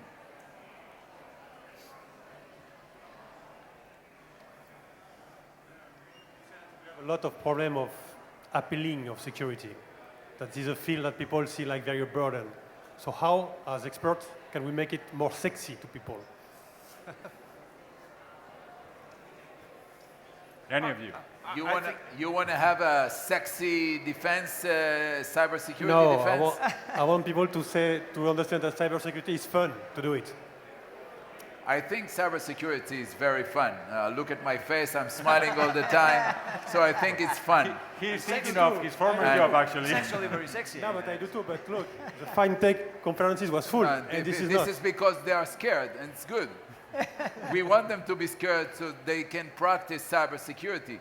But I think that the reason is that we should look at it in the right way, is that we should understand that there is a solution to all the problems that we are talking about. And the solution is just behavior. The way that we behave will dictate the amount of danger that we are experiencing in our private life, in our e-commerce platform, in our connection to our workplace, between big companies, in the nation state. Everything is about behavior. You can see politicians exchanging very important information via WhatsApp. And everyone knows that WhatsApp is out there in the open. It's very easy to hack. It's not by hacking WhatsApp specifically. It's by hacking the cell phone, you can open everything. You asked the question about the health records. It's not only about the health record. It's about our records. I don't know how many of you used a headhunter or an HR company in the past. Maybe you applied for a job and someone asked you to fill up a questionnaire about your life. How safe is that? Everyone thinks that the HR company is not a place to look for cybersecurity, but what there's to steal? Our identities. This is becoming the most important thing for us to take care of, is our identity, because if I get a hold of the information, your private information, I can do whatever I like. I can impersonate, I can get a new credit card, I can open a bank account, I can buy a car, I can do many things that is part of the fraud that you were talking about before, but these are only small dangers in a world of huge dangers, and everything will be solved by good behavior. So we need to educate ourselves and to try to behave like that, not only at work, but also in our personal life. Personal responsibility, that's probably key. Okay, next question. Hi. I would like to ask you, how much of a technological advantage is the geographical location of your company in a world of global politics and conflicts? I mean, is the technological advantage to be located in Spain in a world of possible backdoors and stuff? You mean as a startup? Yeah, as a cybersecurity startup. So, building technology, you mean? Yeah. Building technology, or not being attacked, but building technology. Hello, yeah? As a producer of a cybersecurity solution. So if I may add to that, because we started a company that was based in Central Europe and became global, and I invested in companies that were based in the US and then expanding to Europe and vice versa. I think nowadays the perception in Europe, especially France, Germany, is that they do not want to buy from the US and from Israel very often. Exactly. And it's perception issue. For good or bad, it's perception issue. So from that perspective, you're well off producing something security related, being based in Europe, in Spain, when you want to sell in Europe. But going forward, I think this is a short-term issue only, and it's just, you have to have global ambitions, and I think you would have difficulties if you're based in North Korea, but other than that, or China maybe for that matter, other than that, I think if your ambitions are global, then it's pretty much equal. So as a short follow-up, so can my ambitions be global if I'm in a world of cybersecurity? Absolutely. Absolutely. You should shoot for the moon. We have just 15 minutes left. No, I'm just kidding. I'm just kidding. Please, a big hand to these guys. Come on. Thank you very much. I'm sorry, but it was... Thank you. Thank you, Juanjo. Stay for the family picture, please. Sorry. Sorry about cutting you. There's plenty of questions, but family picture. Thank you.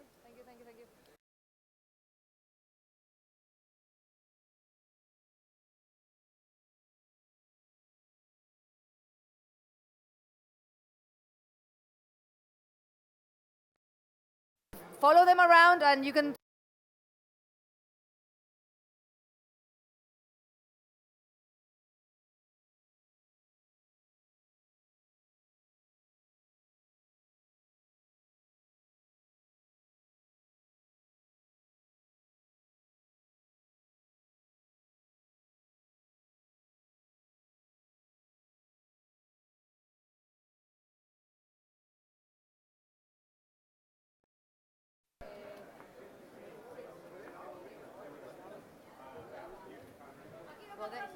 podéis dejar.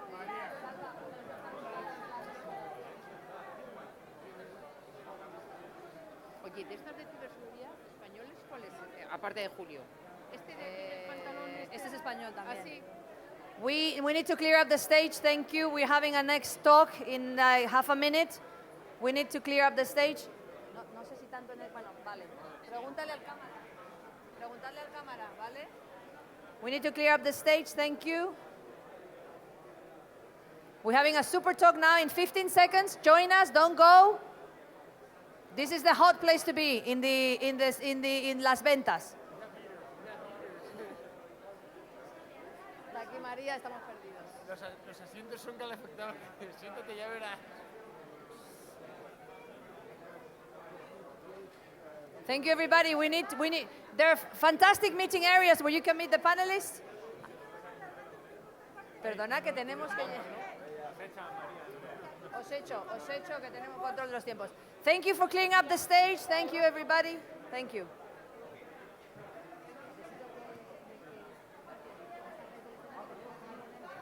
Thank you. You stay with us, Don't go. We have another talk.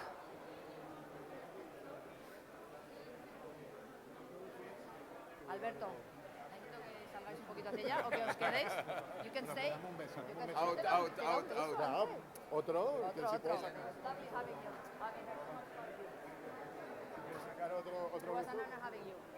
Thank you, everybody. We're going to start the next panel. ¿Está bien? ¿Una botella es nueva? Vale. Bájala.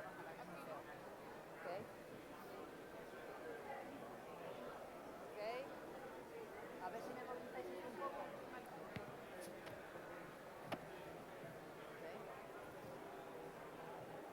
Por aquí.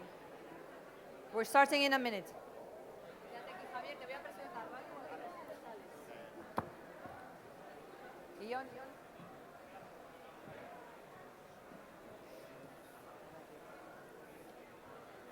A wise man once said, one needs to learn to walk before learning to run. Taking the jump from the forecasting and paper-based world where everything and anything is possible to the world where reality kicks in and where everything is lower is seldom obvious. Trust me, I'm an entrepreneur and I know what I'm talking about. But now we have with us someone who can tell you more about that jump and how to take it successfully. He has been in charge for the entrepreneurship programs in Latin America for the Inter-American Development Bank and has over 10 years at Fundación Incide. Please, a warm welcome to Javier Villar. Gracias. Bueno, buenos días, muchas gracias a todos. Gracias a Elena por esta cálida introducción y presentación que ha hecho. Que la verdad es que aquí se reúnen todo lo que necesitamos, ¿no? Hay inversores, hay speakers y desde luego si conocierais la eficacia de Elena, todos pondríamos en nuestra empresa una Elena, ¿no? Bueno, la presentación de hoy, que no sé si la tenemos por aquí, sí, ahí estamos. El título es Aterrizando porque, bueno, desde la Fundación Incide realizamos una tarea de asesoramiento y de acompañamiento tanto a emprendedores en unas fases iniciales como a empresarios que ya buscan la consolidación. Y creo que todo el mercado se organiza en torno a estos dos polos y hay una parte muy importante que estamos viendo, que es ese momento en el que tienes que pasar del ser un emprendedor a activarte y arrancar la empresa. Es lo que llamamos salir del nido, ¿no?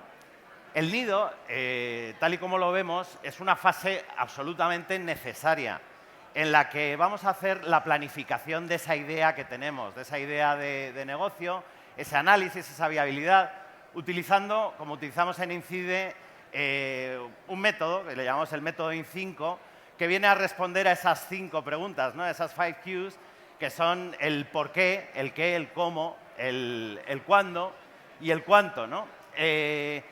No vamos a desechar, hablando hoy de salir del nido, esa fase que, como os decía, bueno, consideramos tan importante, que es la de planificación. Pero sí que en estos momentos estamos encontrándonos con unos emprendedores de carrera que tal vez nos podemos llegar a alargar demasiado en esa fase de planificación con los inconvenientes posibles que puede haber en este tema, ¿no? Por eso pensamos la salida posible es, y dicho en términos de donde estamos, es directamente salir al ruedo, ¿no? Hemos desarrollado un servicio de seguimiento que es realmente novedoso porque entre todas las acciones de emprendimiento parecía que una vez concluida la fase de planificación se dejaba un poco al emprendedor a su suerte, ¿no? Entonces, desde la Fundación hemos potenciado lo que es el área de seguimiento para acompañar en esos primeros pasos en los que pasamos a una realidad, ¿no? Hemos pasado de una planificación en la que manejamos, tanto en la planificación financiera como en la comercial, manejamos escenarios, distintos escenarios que nosotros nos hacemos nuestras versiones, desde el escenario más pesimista, el normal, el optimista. Y claro, uno se pregunta de todos estos cuál era el normal, y cuál es el pesimista y cuál es el optimista, ¿no? Porque ante lo que nos encontramos, yo creo que es en toda la planificación en el emprendimiento que se hace ahora mismo en España, en una unidireccionalidad, ¿no? Manejando hipótesis, escenarios, pero realmente creo que tocamos poco el terreno, ¿no? Tocamos poco el terreno porque a lo largo de los años se han ido creando unos temores que yo creo que igual antaño procedían, ¿no? Pero hoy en día, con este ecosistema que hay ahora mismo de emprendimiento, las facilidades y la situación, el entorno en el que nos encontramos para emprender, creo que ha minimizado los riesgos y los temores que podíamos tener de arrancar, de poner en marcha nuestro negocio, ¿no? Salimos, sobre todo para aquellos emprendedores que habéis venido hoy, que ya habéis pasado por esa fase de planificación y ahora, tanto ayer como esta mañana, os acercabais por el stand de Incide, os preguntáis, sí, pero ¿y ahora qué? ¿Ahora cómo me pongo en marcha, ¿no? Bueno, nos hemos encontrado que hay muchos que ya ha pasado demasiado tiempo desde que planificaron, ¿no? Porque vamos perfeccionando un plan de negocio y nos encontramos a veces con planes de negocio de 400 páginas que todavía queda por hacer unos retoques, ¿no? Bueno, ahí, en este momento, yo creo que lo que hay que hacer es empezar a tomar acciones, ¿no? A conocer al cliente, a salir. Hemos hablado en estos días, se ha hablado de productos mínimos viables, de testeo de mercado. Ya tenemos un producto que realmente es vendible. Y cuando nos preguntamos cuánto lo he intentado comercializar, nos encontramos con que muchos todavía no han iniciado acciones comerciales. Entonces, claro, ¿qué sería la primera parte? Pues empezar con una comercialización, ¿no? Una comercialización real, ya, no en escenarios hipotéticos, no barajando hipótesis, sino ya en escenarios, en la realidad, ¿no? Aterrizando en la vida, ¿no? En el mercado. También el problema más habitual que viene dándose es el tema de la financiación, ¿no? Esa escasez de financiación. Bueno, yo creo que de aquí, después del South Summit, nos ha quitado excusas, ¿no? Hay una conjunción entre inversores, entre proyectos, que realmente facilita esas vías, ¿no? Pero las vías de financiación, que ahora vendrá mi compañero a explicarlas, pues como hemos tenido desde las más tradicionales a las más novedosas, a esos inversores que tenéis aquí también, llega un momento que nos estancamos, ¿no? Y parece que nos sirve de excusa a no arrancar, a no empezar con el negocio. Y en esta tarea de seguimiento que estamos haciendo, al preguntar a muchos de los emprendedores ¿dónde has ofrecido el proyecto? Y dice, bueno, sí, yo todavía estoy en ello y tal. Y resulta que nos hemos encontrado con algo tan básico como las entidades de crédito, ¿no? Que realmente y tradicionalmente pues siempre son los que han financiado, los que van a seguir financiando, y sí, que estos años pues igual había bajado el volumen de crédito, pero os invito a que veáis los stands de los compañeros de las entidades financieras que realmente están sacando productos muy atractivos y muy accesibles. Pero claro, cuando llevamos todas esas excusas y a todas esas es un no, no lo he hecho, no lo he hecho, de repente nos podemos encontrar con que lo que nos está dando más es ese temor para arrancar, para empezar nuestro negocio, ¿no? Que nos quedamos en ese nido que decíamos, donde se está bastante confortable, y lo que no nos hemos dado es el empujón a salir al mundo real, ¿no? Desde aquí queríamos invitaros sobre todo a ese impulso y bueno, la fórmula, estábamos hablando dependiendo del perfil que tuviéramos de participantes, de asistentes y todo eso, ¿cuál era la mejor fórmula para dar? Mirad, desde INCIDE abogamos mucho dentro de nuestra metodología por una fórmula de asesoramiento individualizado. Como por razones de tiempo hoy no va a haber turno de preguntas, quería invitaros, en el Marketplace está un equipo de asesores que, bueno, son conocidos los expertos de INCIDE por el nivel de éxito y por lo prácticos que son a la hora de dar sus recomendaciones, ¿no? Huyendo un poco de esto que comentamos hoy, ¿no? Del tema de hoy, que es salir del nido y aterrizar en la realidad, ¿no? ¿Veis ahí una plantilla? Disculpad, porque estaba prevista que fuera en inglés inicialmente. Hablamos de reamueblar el plan, ¿no? Todos aquellos que tenéis ya un plan de negocio, esto muchas veces lo vemos como diseñar una casa, ¿no? Como decorar una casa y amueblar una casa. ¿Crees que esa es la mejor forma de vivir que vas a tener, la mayor comodidad, hasta que te mudas a esa casa y empiezas a vivir y empiezas a verle los detalles? Pues esto mismo pasa con el plan. El plan es algo que olvidamos una vez que ya hemos iniciado y que necesita reamueblarlo. Necesita reamueblarlo cuando nos encontramos con los casos de éxito que hemos podido tener en aquellas acciones comerciales que habíamos planificado, ¿no? De todo lo que se planifica, pues habrá algunas que tendrán más éxito y otras que menos. Entonces vamos a adaptar nuestra planificación a aquellas acciones que vamos viendo que tienen más retorno, que tienen más éxito, ¿no?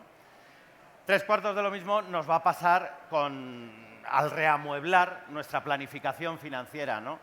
Mirad, de lo más habitual, de lo que más nos solemos encontrar es en la parte de la planificación, primero, la parte de la inversión inicial. Ahí nos vamos a encontrar con desviaciones que cambian de manera significativa los resultados de ese negocio que tenemos entre manos, ¿no? También nos vamos a encontrar, una vez que arranquemos, con diferencias notables en el coste de capital, de a cuánto habíamos planificado obtener una financiación y a qué precio luego nos van a valorar inversores, socios, capitalistas, que van a estipular un tipo de interés y una prima de riesgo en función de cómo vean nuestro negocio, ¿no? Otro punto habitual para reamueblar nuestra planificación y nuestra organización del negocio es el tema de los costes de producción, de los costes de desarrollo de nuestro negocio, ¿no? Es habitual que cuando presupuestamos el coste para calcular nuestros márgenes, intentemos contactar con proveedores o con contratistas que van a realizar parte del trabajo. Mirad, en esos escenarios de emprendimiento en los que todavía el mercado no nos ve como una realidad, es muy habitual que ni siquiera nos den precios. Muchas veces nos vienen con problemas de, oye, es que me están pidiendo una declaración censal, un 0,36 de inicio de actividad para creerse que soy una empresa, ¿no? Para poder darme un presupuesto. ¿Por qué es esto? Bueno, pues esto os puede pasar, y no os asustéis, tradicionalmente siempre había sido para discriminar un poco el que era un consumidor que estuviera pidiendo precios de coste para no desvelar una información que pudiera conocer tu cliente, el cliente real, ¿no? Pero hoy en día, como me comentaba un empresario en uno de los programas que hacemos de consolidación, dice, Javier, creo que dentro de poco voy a tener que poner a alguien para que solo se dedique a dar presupuestos de emprendedores que están planificando, ¿no? Del producto que tenía, ¿no? Porque realmente recibe muchas peticiones de gente que está planificando y le lleva un montón de trabajo de cosas que no sabe si realmente van a ocurrir. Entonces, ese es otro problema de no haber iniciado la actividad, ¿no? El que no tenemos precios reales. También, una vez que ajustemos los costes, nos encontraremos también con que puede habernos variado el margen bruto. Margen bruto que, por supuesto, va a condicionar mucho la viabilidad de nuestro negocio y la rentabilidad. Aparte, la gran duda, y siempre es la gran duda, será la previsión de ventas, ¿no? Las estimaciones, los estudios de mercado son necesarísimos, si me permitís la palabra, ¿no? Hay que trazar una línea de ruta para saber en qué punto, en qué medida podemos desviarnos. Pero no dejan de ser unas estimaciones. En general, bueno, como en las finanzas, y lo primero que solemos explicar es el tema del riesgo, hay una incertidumbre, ¿no? Una incertidumbre que vamos a ajustar una vez que vayamos viendo cómo sucede la realidad, ¿no? Fijaros que inversores os van a valorar inversiones por figuras como el BAN o la TIR, que se generan a base de producir series de flujos de caja a periodos de tiempo de ¿cuánto? De 5, 6, 8, 10 años. Ahí aumentamos el nivel de incertidumbre y de riesgo altísimo, ¿no? Estamos hablando, no sabemos muchas veces qué va a pasar el mes que viene y menos a tantos años, ¿no? Bueno, eso, en la parte de amoldar y reamoldar el plan, será uno de los puntos importantes, ¿no? Volver a organizar toda nuestra planificación financiera. Aparte de la planificación financiera, que estábamos un poco en el cómo, en el desarrollo, en función del tiempo que hayamos tardado, nos podemos encontrar con la caducidad de nuestra idea. Por eso os pone ahí para siempre. Bueno, pues realmente para siempre puede que no sea nuestro proyecto.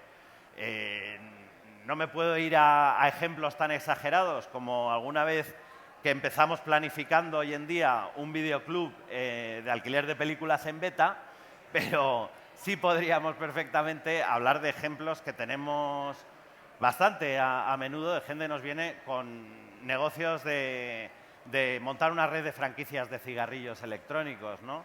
Es algo más reciente, pero que ya realmente hoy en día ha podido llegar a un nivel de saturación importante, ¿no? Entonces, la caducidad de nuestra idea va a ser algo que también vamos a tener que revisar y ver desde todo el desarrollo que habíamos hecho en qué momento estamos, ¿no?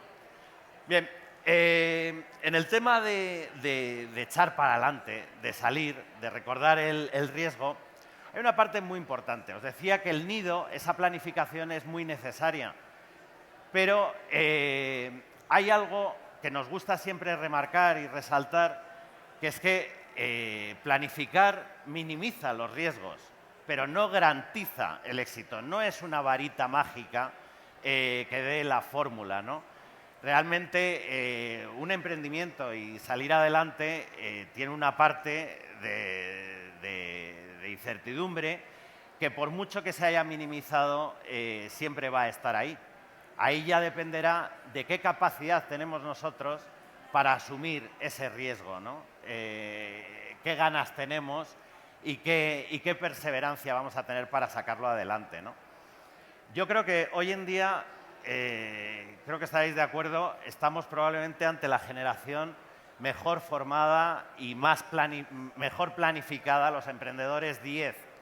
Entonces, cuando ves las tasas de puesta en marcha o las tasas de los índices de fracaso en los emprendimientos, antes solíamos hacer mucha referencia a los que montaban el negocio y fracasaban, ¿no?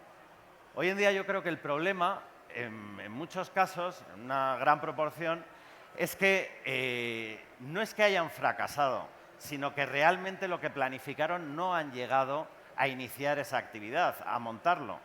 Entonces, ¿ante qué estamos? ¿Cuál es el problema ahora mismo? Hay más medios que nunca. A ver, tenemos un entorno, y lo digo aquí, que precisamente es el entorno ideal, ¿no? El ecosistema que estamos hablando estos días, perfecto. Luego salimos y yo creo que probablemente estamos en el mejor momento en cuanto a legislación y facilidades para un emprendedor. O sea, yo no sé, aquellos que hayáis emprendido hace unos años, lo que era simplemente constituir una sociedad. Yo me acuerdo de moverme con un CIF provisional o con una escritura que todavía no había pasado por el registro y andabas por ahí con una copia simple, ¿no? Y pasaban los meses o lo que era un registro de marca. Hoy en día las facilidades que se dan, y tenéis ahí vuestra cámara de comercio de cabecera de la región que seáis, donde os dan todos estos instrumentos y estas facilidades, tanto en la parte legal como en la parte económica, me atrevería a decir, y diréis, pero bueno, con la situación que hay, veo que están saliendo muchos de los proyectos que pasan por nosotros, ya están obteniendo financiación. Parece que la financiación se está abriendo, ¿no? Y luego, bueno, en aspectos como, por ejemplo, esa ley de emprendedores, ¿quiénes de nosotros hubiéramos soñado hace años emprender un negocio pagando 50 euros al mes de seguridad social?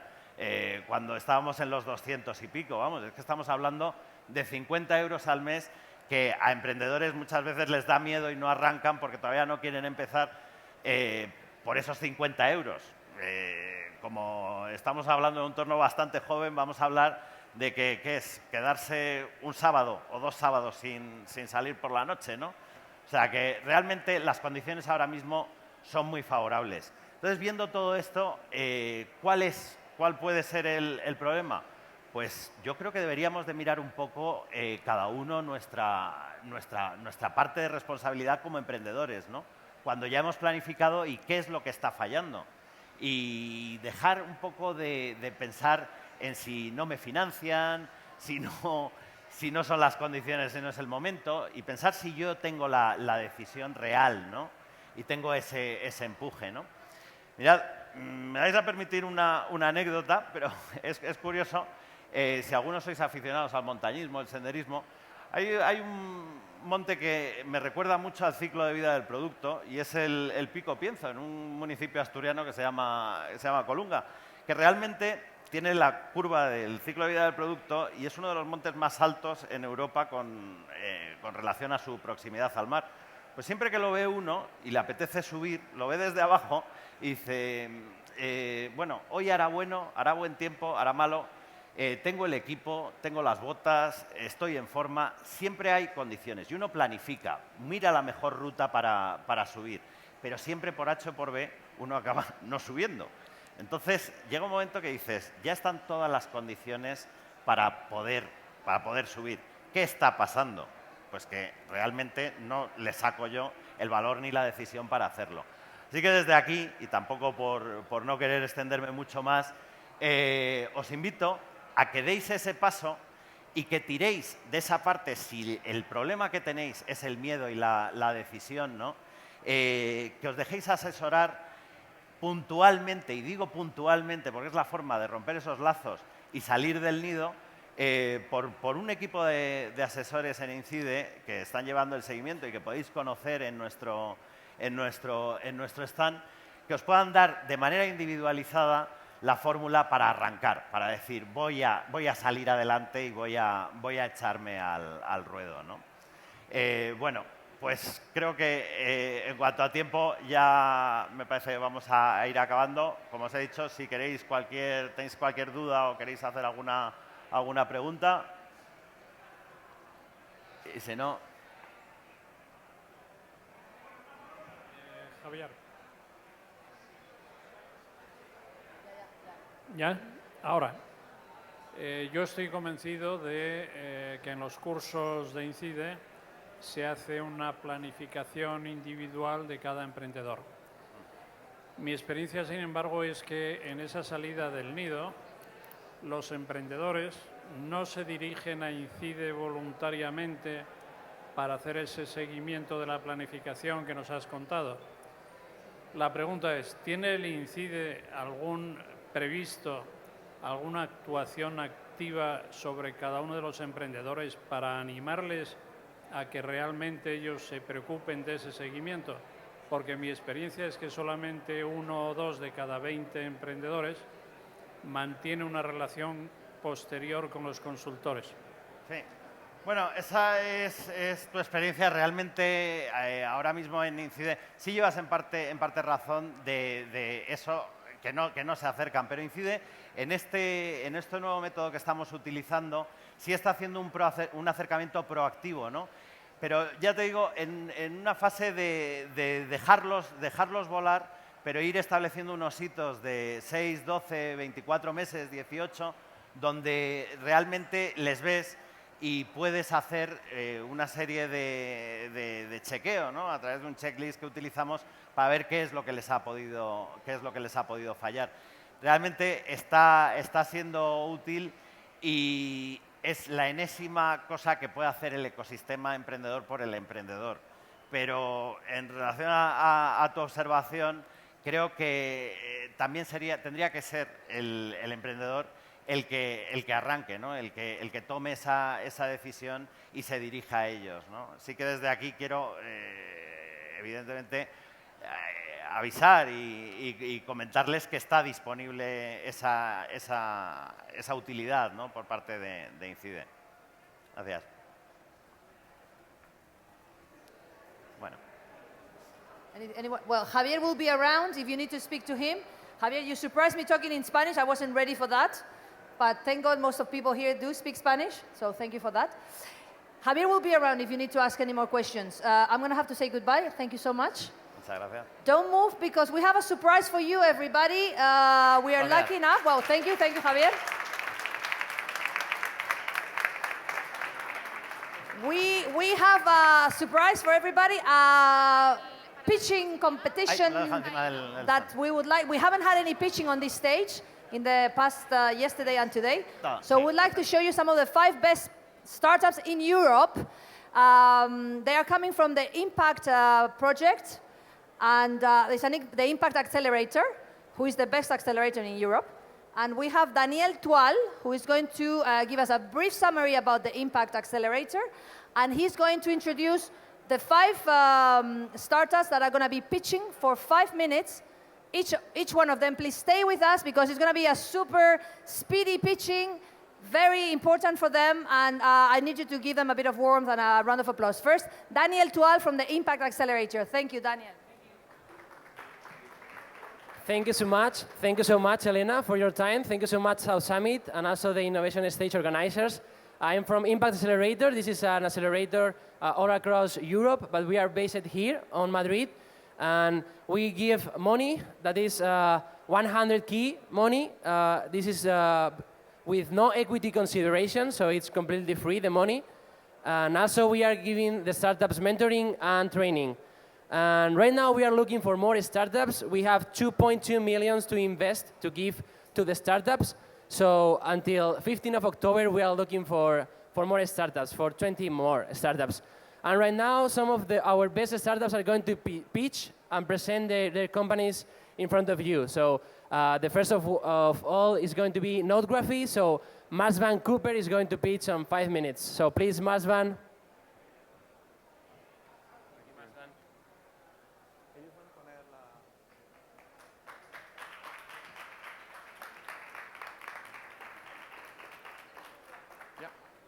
Okay. Hi, good morning, everyone. My name is Marsban Cooper. I'm the CEO of Notography. And today I think we're going to have a little bit of fun. I'd like to talk to you about a problem that we all have, and that is basically why is it so difficult to detect emotions when we're sending or receiving text messages using our mobile phones. So I'm going to put a video on there to explain to you what's happening. I'm trying to reach out to you all day. Volume, I'm trying to please. reach out to you on all for day. tonight? Are we on for tonight? Shoot. Keegan's been texting me. Shoot. Keegan's been texting me. Sorry, dude. Missed your texts. Sorry, I dude. assumed we'd meet Missed at the your bar. texts. I Whatever. assumed we'd I meet don't at the care. bar. Sorry, dude. Missed your Whatever. texts. I don't care. I assumed Sorry, we'd dude, meet at the missed bar. your texts. Whatever. I I assumed assumed we'd we'd meet at the bar. Whatever. I don't care. Whatever. I don't care. What the fuck is his problem? The fuck Do you is his even problem? want to hang out? Do you Do you even wanna want hang out? to hang out? Do you even want to hang out? Like I said, whatever. Fuck this guy. Like I said, whatever. Jesus, you Fuck this Are guy. fucking priceless. Jesus, you Are fucking priceless. you're the one who's fucking priceless? You're the One who's fucking priceless? This motherfucker right here. This motherfucker right here. So how many of us have had that problem? We're sending out a message and we think we're sending something funny or caring, and actually the other person takes it the wrong way. So yeah, basically, without physical gestures or vocal tones, it's really difficult to distinguish between an E-serious or an E-sarcastic. And as you know, emoticons and exclamation marks only go so far. So that's why we created Notography. No need to say, this is going to be a huge market. They're saying they're going to be over 28 trillion messages sent out in 2017, and 6 of the 10 most used apps today are messaging apps. Huge opportunity, huge problem as well, and that's why in 2014 we created Notography, the first app of its kind that transforms everything you write and share into social networks to make it look beautiful. We validated that concept with our users, over 500,000 of them all over the world, but they came back to us and they said, this is really nice, but Notography is not top of the mind for me. I want to have that when I'm actually writing that message. So today we're here to talk about what we're offering with Notography. That's the new system, and in particular, the keyboard. So now imagine you were writing a message, and imagine, in this case, you are the father of someone who's just been told that you're going to have another kid. So the what that you receive is going to be very different to someone else who's the mother who's just been told that her 16-year-old daughter is going to get married. And this is exactly what we offer with Notography, the ability for you to have to select all the filters directly from your keyboard. It's just like when you're switching from emoticons to Notography. So that's what we're offering right now. And this is something that we launched last year, and what we're obviously going to be doing is continuing the traction over here. We have over 500,000 users that are using Notography right now, and our goal is by the end of the next year to bring this up to 10 million downloads with the new keyboard. What's our go-to-market strategy going to be? Well, fortunately, we have all these users, over 1 million people that are fans of Notography and OhmWriter that are going to be our evangelists for the new app. In terms of a revenue model, it's going to be a free app that you can download, and you're going to have an in-app premium model which will let you unlock other features. For example, extra filters, additional personalization, and also the ability to add messages and photos. This is going to be a very hot market. I don't know if any of you have downloaded customizable keyboards. There are a lot of players out there. We have productivity, and we have fun keyboards out there. What Notography wants to do is play in the space of fun, but where we offer you the ability to personalize what you're doing. So imagine whatever you write, and that's going to be personalized. That's the team. I'm the CEO. I've been launched and been responsible for launching successful startups like eDreams and OhmWriter. I have a very cool team, Rafa Soto, who's the co-founder of one of Europe's leading creative agencies called Write Soto, and also the co-founder behind OhmWriter. And we're a team of 9 people from 5 different nationalities all over the world. We're looking for investment right now. We're looking to raise $500,000. If you want to join us and join the existing investors we have Kibo Ventures, which is a venture capitalist, as well as Kasha and Isadeban that have invested in this project so far. If you have any questions, I'll be over to take them right after this. Thank you.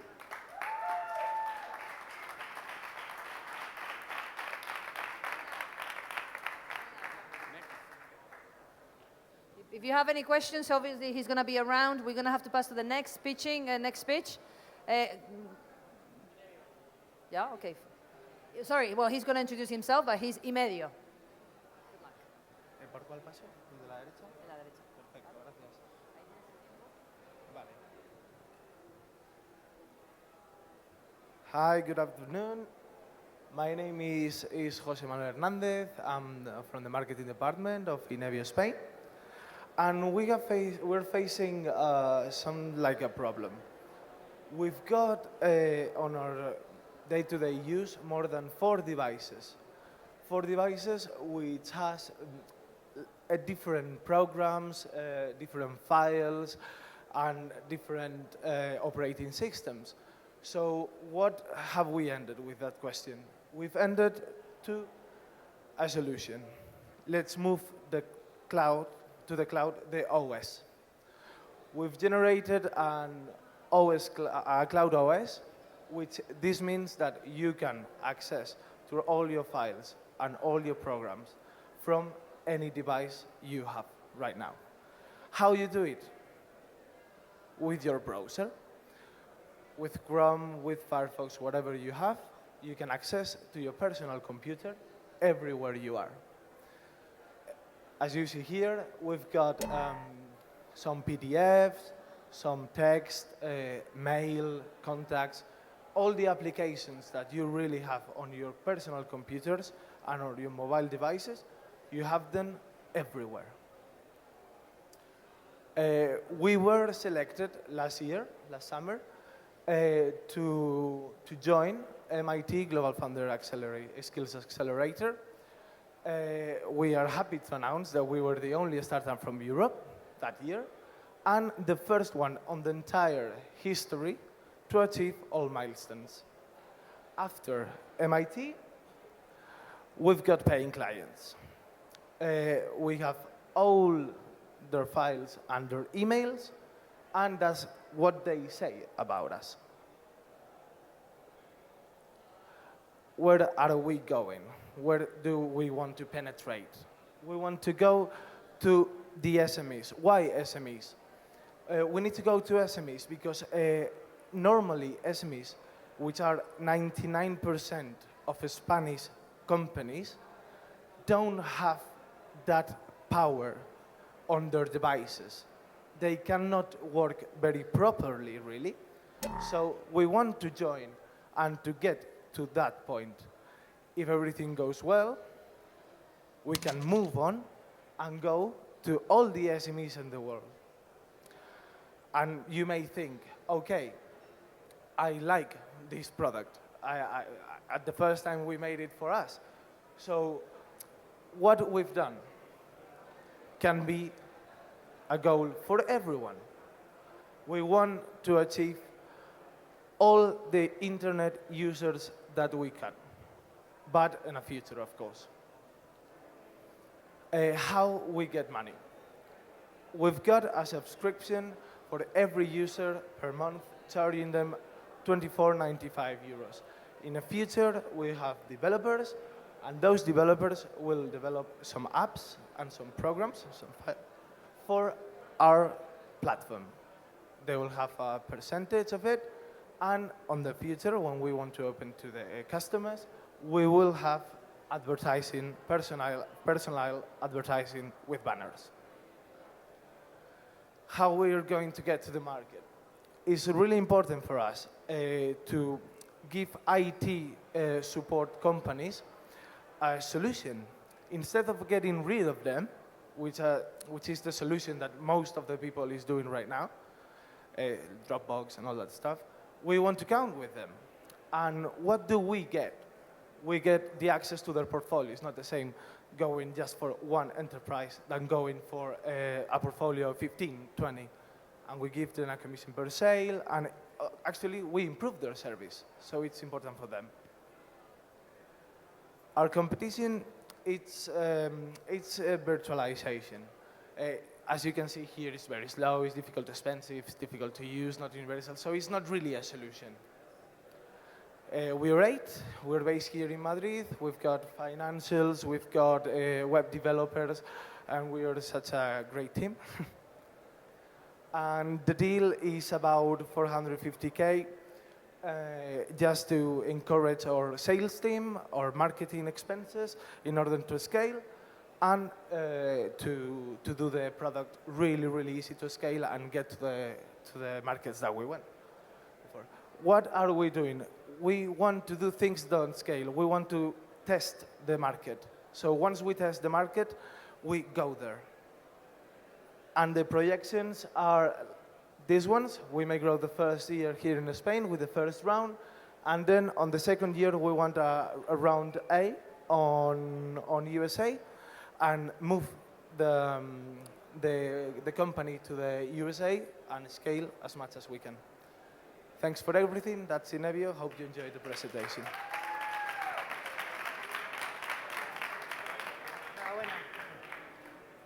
Just introduce yourself, okay?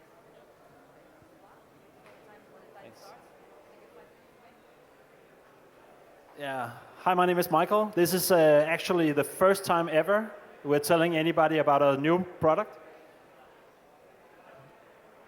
Okay, so the time has started. Hi, my name is Michael. I come from Onomondo.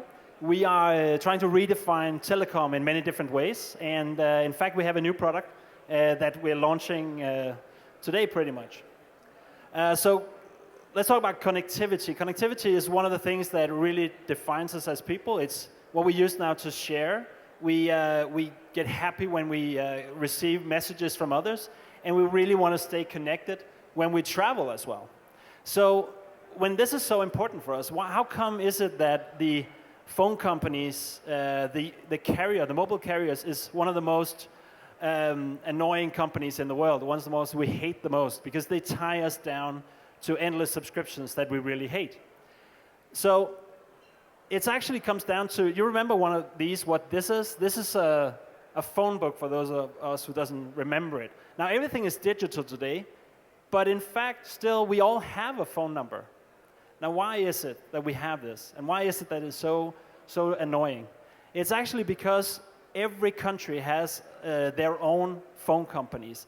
And all the phone companies, even if they're in several countries, they have different ways of connecting, different identities that they use for you, which results in that when you have your phone number, when you have your phone identity, in fact, you become completely centered around one nation. And whenever you travel, it's like a totally different world, and that's why it costs a lot of money. Now, we've been working 3 years to try to solve issues in this industry, and now we come up with a new product which can actually enable end users to get a hold of this. Let me explain to you a little bit more about that. Let's say you're in Spain. Let's say you have a phone number here, and that's a +34 number, right? And whenever you put in a SIM card, you put it in your phone, and it becomes a 34 number. Whenever you go abroad, for instance, to the US, you come over here, and it's actually really annoying. It doesn't recognize. The operator code here is +1, so the identities doesn't match.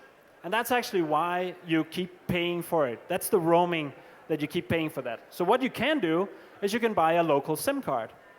But then you switch your number, and then it doesn't really correspond anymore with with all the numbers that you have in your home country as well. So that's really, really annoying.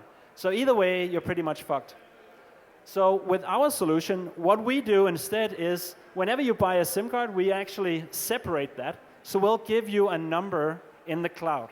And we'll put that, and we'll have you download that directly to your phone. Now it's a separate phone identity that's on your phone, separate from the SIM card. That means whenever you go abroad, you can actually just put in a new SIM card, and you still have your own number. So now you're not paying roaming, and you actually still have your number, so everybody can still reach you. It's pretty simple like that. So, and the added advantage to that is you could still, because this is in fact data only, right? So what means that you can just travel, you can be at home, you could be on Wi-Fi and save a lot of money on that. You can use the different networks along the city, and whenever you go abroad, you do the same thing.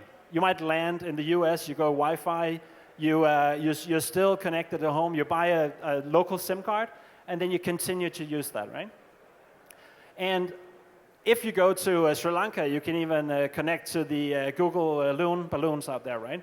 So you can get your LTE connection, and you're still connected with your same phone number. And even actually on the plane, if there's Wi-Fi, you can just use it exactly like you do at home. So because it's not GSM, it's data only.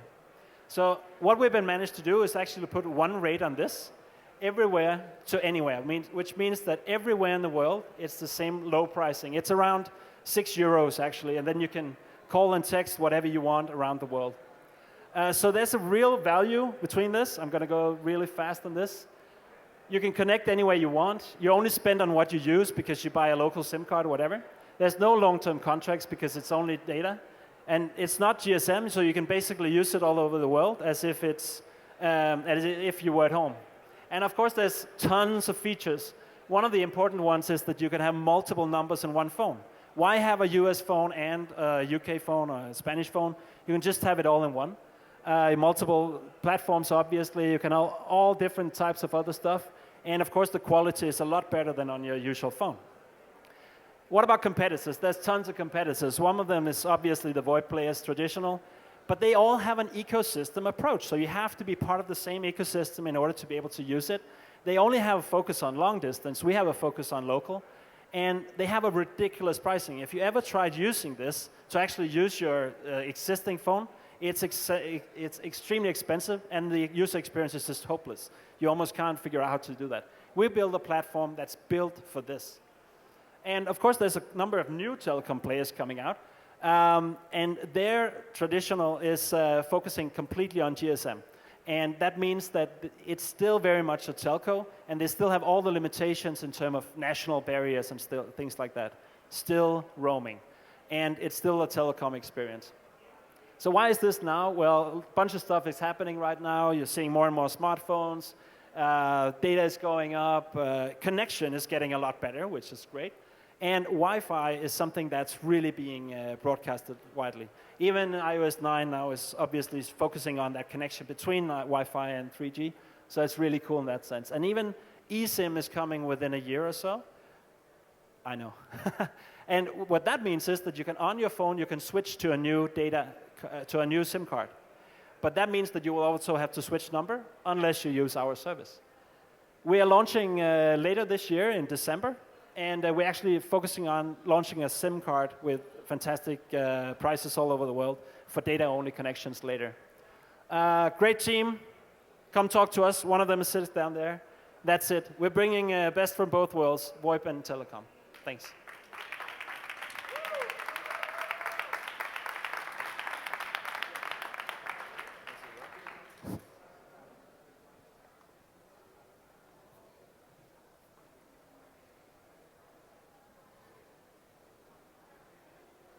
Hello, I'm Daniele. I'm really glad to be here today. We are talking about football. Every week, more than 500,000 football games like this are played worldwide, but none of them are on TV.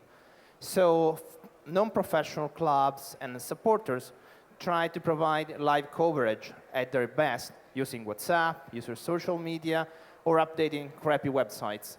All of this is really time-consuming. People spend a lot of time inserting data. At the end of the match, they have to produce a report, and all of this is a completely mess with disaggregated data and a bad experience for supporters.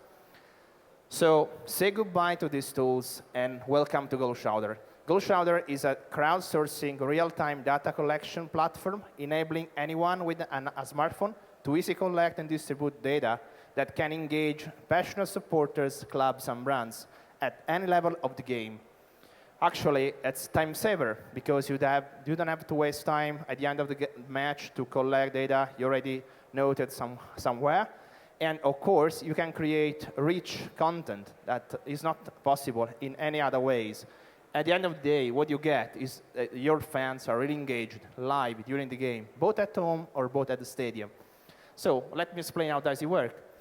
It's quite simple. You can download our free iPhone or Android app and start collecting data when you are at the stadium. All data collected are processed and broadcasted on social media, on websites, and on our app.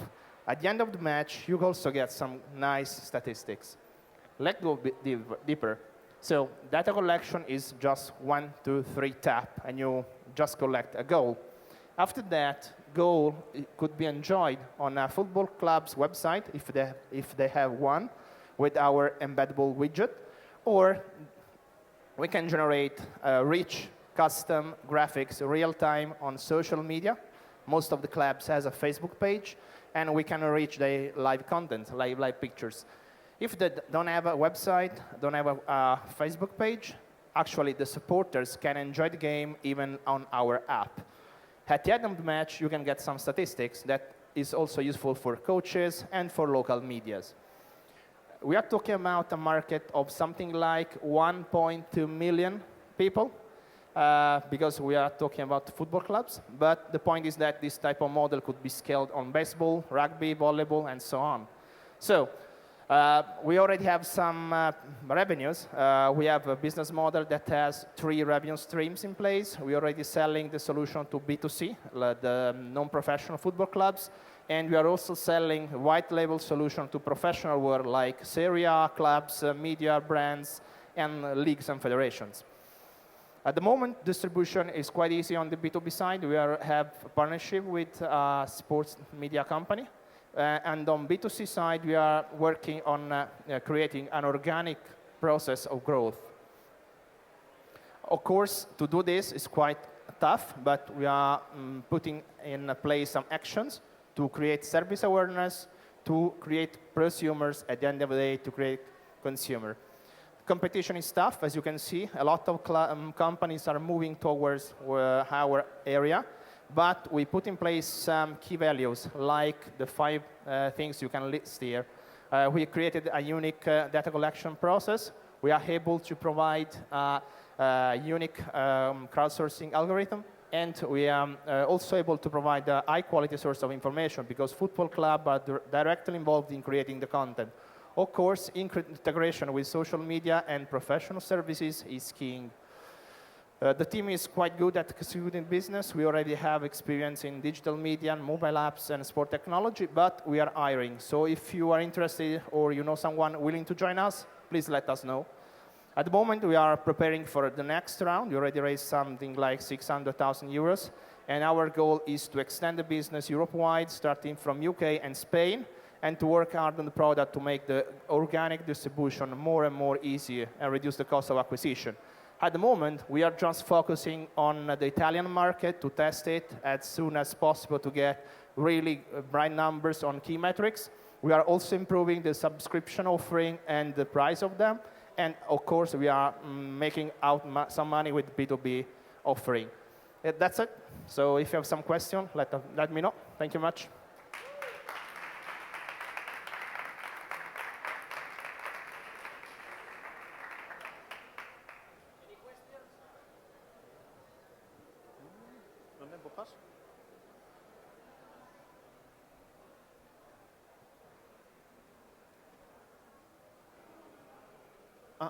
So, hey everybody, my name is Benjamin.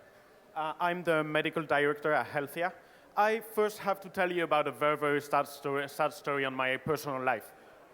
2 months ago, my little boy told me I was fat. So I started to run and run. I'm actually the one over there. Okay, so how many of you guys run every week? Okay. Okay, we are a lot of runners. We are a lot of runners, around 20% in the US, and mostly 6% in Spain right now. So do you know the difference between a jogger and a runner? Well, specifically, runners spend a lot of money on fancy equipment, Apple Watches, and 20% of them race. But I'm a medical doctor, so I focus on one very important point. 60% of us during this year, we're going to get injured. Okay, so we are Healthia. We are 12,000 doctors community. We registered 350,000 treatments on our platform, but the most important is that we record every doctor-patient's interactivity. We basically love to pre-diagnose. So we ask our runners, we identify the runners on our platform, and we ask them what kind of injuries, we talk to the doctors, and we turn to make for them a runner pro pack. Diagnosing, treating, physiotherapy, podiatry, nutrition, assessment. We help 80% of our runners not to get injured. So basically in Healthia, we pre-diagnose in order to make prevention programs. We help you to understand better your health, to improve your limits, and also to lower the risk. And we make it for cheaper, around 70% cheaper. We do not focus only on runners. We have all kinds of programs. For pregnancy, for example, we actually have 35 kind of programs, and we're going to open new lines very, very soon, like sport elite tests, or that guy who's one of the very stressy guys in my office. I think we are quite stressy at work right now, so we made packs for them. The good point on a business point of view is that we make a 45% margin on our packs, which affords us to get very, very huge and aggressive channel on the sales strategy. The biggest one is the Corte Inglés right now. We are present on 5 of the 200 stores in Spain. They are the 7 biggest department store in the world. We're here. We also have agreement with corporate like Barceló, who sells our packs to other companies. We made a white label for the Box Experience, who do not cover health. And we also get into media right now, specifically runners. So to understand the market size, we firstly focused on runners and sport because 40% of the European people make sports. But for the first time on the history, we're going to die from preventable disease than from infectious disease. And 70% of us are going to suffer preventable disease like diabetes or obesity. And I'm not the only one in telling them. I mean, Bill told it a few months ago. Who wants you to be healthier than your mother? Your insurance. Your insurance is very, very interested in predict what your health is going to be in a few years. So we start a partnership with Macho McLennan, which is the biggest insurance broker worldwide, and we start to propose Healthia services to the top 10 Spanish companies. We pretend to turn preventive medicine to predictive medicine. We actually look to consolidate the agreement we have right now. We started to make money. We have agreement to make more money, and in 2017 to make even more money. We started trials with insurance, and we actually start to launch our business in my country, La France, just to compare a public to a private healthcare system. We actually raise money to just to boost sales. So if you know anybody interested, we are welcome to talk to him. Thank you very much.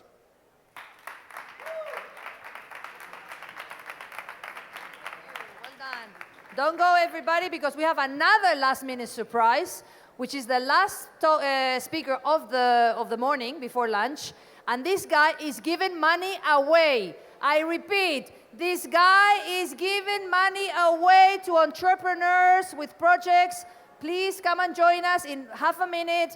We have somebody that is giving money away for entrepreneurs. I repeat, in case you haven't heard, we have a guy that is giving money, millions of euros away for projects in Europe, all over the world, to entrepreneurs. So come and join us. We're going to listen to somebody. Well, he's the CEO of Financia Pyme, and he's going to present a fantastic project called Financia Connect. He's giving money away. Yes, please come and join us. Come and join us. If you're an entrepreneur, you have an idea, you need millions of dollars or euros in this case, you have a fantastic project, our next guest is going to tell you what you have to do. It's a fantastic initiative. Please welcome Iván García.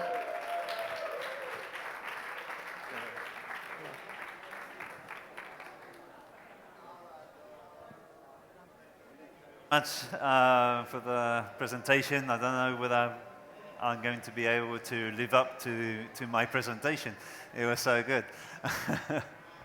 Okay, well, what I'm presenting here today is a new initiative, which is basically the mission is to connect both ecosystems of UK with Spain. Okay, here what we want to do is to join business angels from the UK with business angels from Spain, and to create these cross-border transactions and or anything else which can come up from these types of joining together. No? So why the UK and why we get into this? Well, sorry, the presentation is in Spanish. I just didn't realize I started to do it, and I wrote it in Spanish, but there's 2 or 3 words. It's just really a guide for me rather than anything else. Okay? So why Financia Connect? The reason why is because the startup ecosystem in the UK is huge. No, it's a lot more larger than the rest of the ecosystems in the rest of Europe. And for example, there's 1 billion euros which has been transacted between business angels, all types of seed capital in the UK. Okay, so this is one of the main reasons. That's the money's there, so let's go where the money is. Another good point, another good fact is there's 5 times as many exits in the UK than there is in Spain. Okay. Exits is the way we can make the investors' money profitable. Okay, that's where he's going to get his profits from those exits. So it's very important that we have access to those. And in the UK, we have 5 times as many as in Spain. Okay, as I said, more exits means more profitability for the investors. Okay. Now, at the moment, the UK investors, business angels, seed capitals are looking outside of UK to invest. At least 20% of UK investors already invest in companies outside of the UK. So there's a great opportunity here for Spanish startups to get invested by UK investors. Okay, it means 20% of investors. Not 20% of the investments, but this is one of the things we want to do with Financia Connect, is stimulate the cross-border transactions. Okay, and to stimulate cross-border transactions, we think that we have to create cross-border relations. Okay, so one of the areas we're going to be focusing is not only presenting UK Spanish startups to UK investors, but getting UK investors and Spanish investors together, building up those relationships, and that way we can get those cross-border transactions to really happen. Another good reason is that being present in the UK, having UK investors in your company, which is a gateway to all the Anglo-speaking markets. Okay, very large markets, obviously, and this could be the first step to accessing these areas.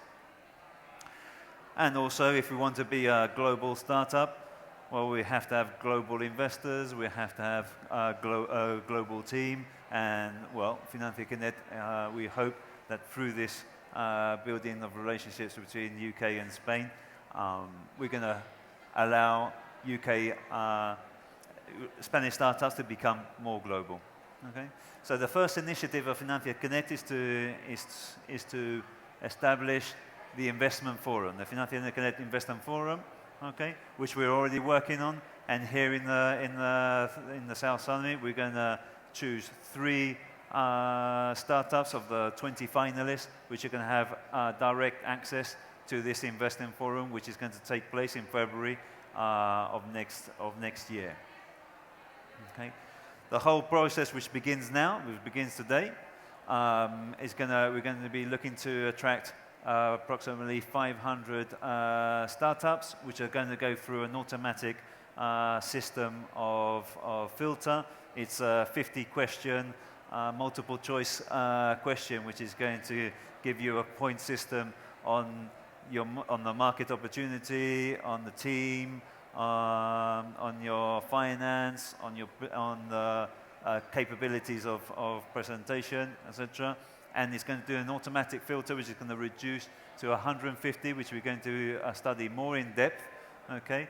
And which is going to be reduced to the next event, which will be the speed jury, which will take place at the end of November, beginning of December, which we choose 60 startups, which are going to go through a speed jury system to be selected, evaluated and selected in the top 20 startups, which is going to take place in the Google campus. Okay, the speed jury is going to take place in Area 31 of the IE Business School. Okay. And in the 16th of December, we're going to have the top 20 selected startups with a special jury which is going to select the rest of the other 7 companies which will be going to the Financia Connect Investment Forum in February. Okay. Luckily, we're not doing this by ourselves. Okay, we have the support of the Fundación Incide, Cosfera, Campus, IE, Logic, Business Boosters, Spain Startup, the South Summit, obviously, Antequera, Working Company. All these people are helping. There's other people which want to come in and help in the initiative. It seems to be attracting the curiosity of many people. So thank you all to them, and we're sure that it's going to be a success in February. Okay. And just to announce that the first company which has been selected from the South Summit, okay, to present in February his company to the investors in the UK and this forum, Stay. Congratulations to Stay. Agosto is here to explain a little bit who is Stay and what they're going to be presenting there in the investment forum in February. Thank you. Does this sound okay? Okay, so instead what we do is we do apps for hotels so that you as a guest, when you arrive, you have to normally order all services through the reception desk, or you have to call an employee or whatever. So with our app, you can do it through the phone. Until now, we were doing apps for hotel chains, like their own branded apps. But if you have to download an app every time you go to a new hotel, it doesn't make sense. Nobody's going to download it. Nobody's going to use it. So we want to become the standard. We want to be the one app you download to manage all the services you're going to be using during your stay at any hotel in the world. You download it, you launch it when you arrive at the hotel. It detects automatically which hotel you're in, and it says, okay, you're in hotel whatever in Madrid. Do you want to start your stay? Yes, you enter, and then you can start ordering services, whatever. So, yep, that's what we do. We're pretty excited. We're going to the finals now. In a little while, we'll have to present. So we think it's a great opportunity, and we think that their project also sounds great, and we're excited that they decided to select us. Thank you. Thank you very much, Augusto. Okay, well, that's pretty much it. short presentation. I mean, I'll be here to answer any questions about Financia Canet, which you may have. And, well, take it to Salva. I just wanted to thank you very much, Ivan, for your presentation. I think we got many positive things out of it. And I just wanted to remind you all that afterwards we have more presentations. We have Quique Sarasola, who's going to come. He's one of the most charismatic entrepreneurs. And he is going to talk to us about the future of travel tech. So we hope to see you all after the lunch break. And again, thank you very much. And a big round of applause for Ivan. Thank you. Thank you.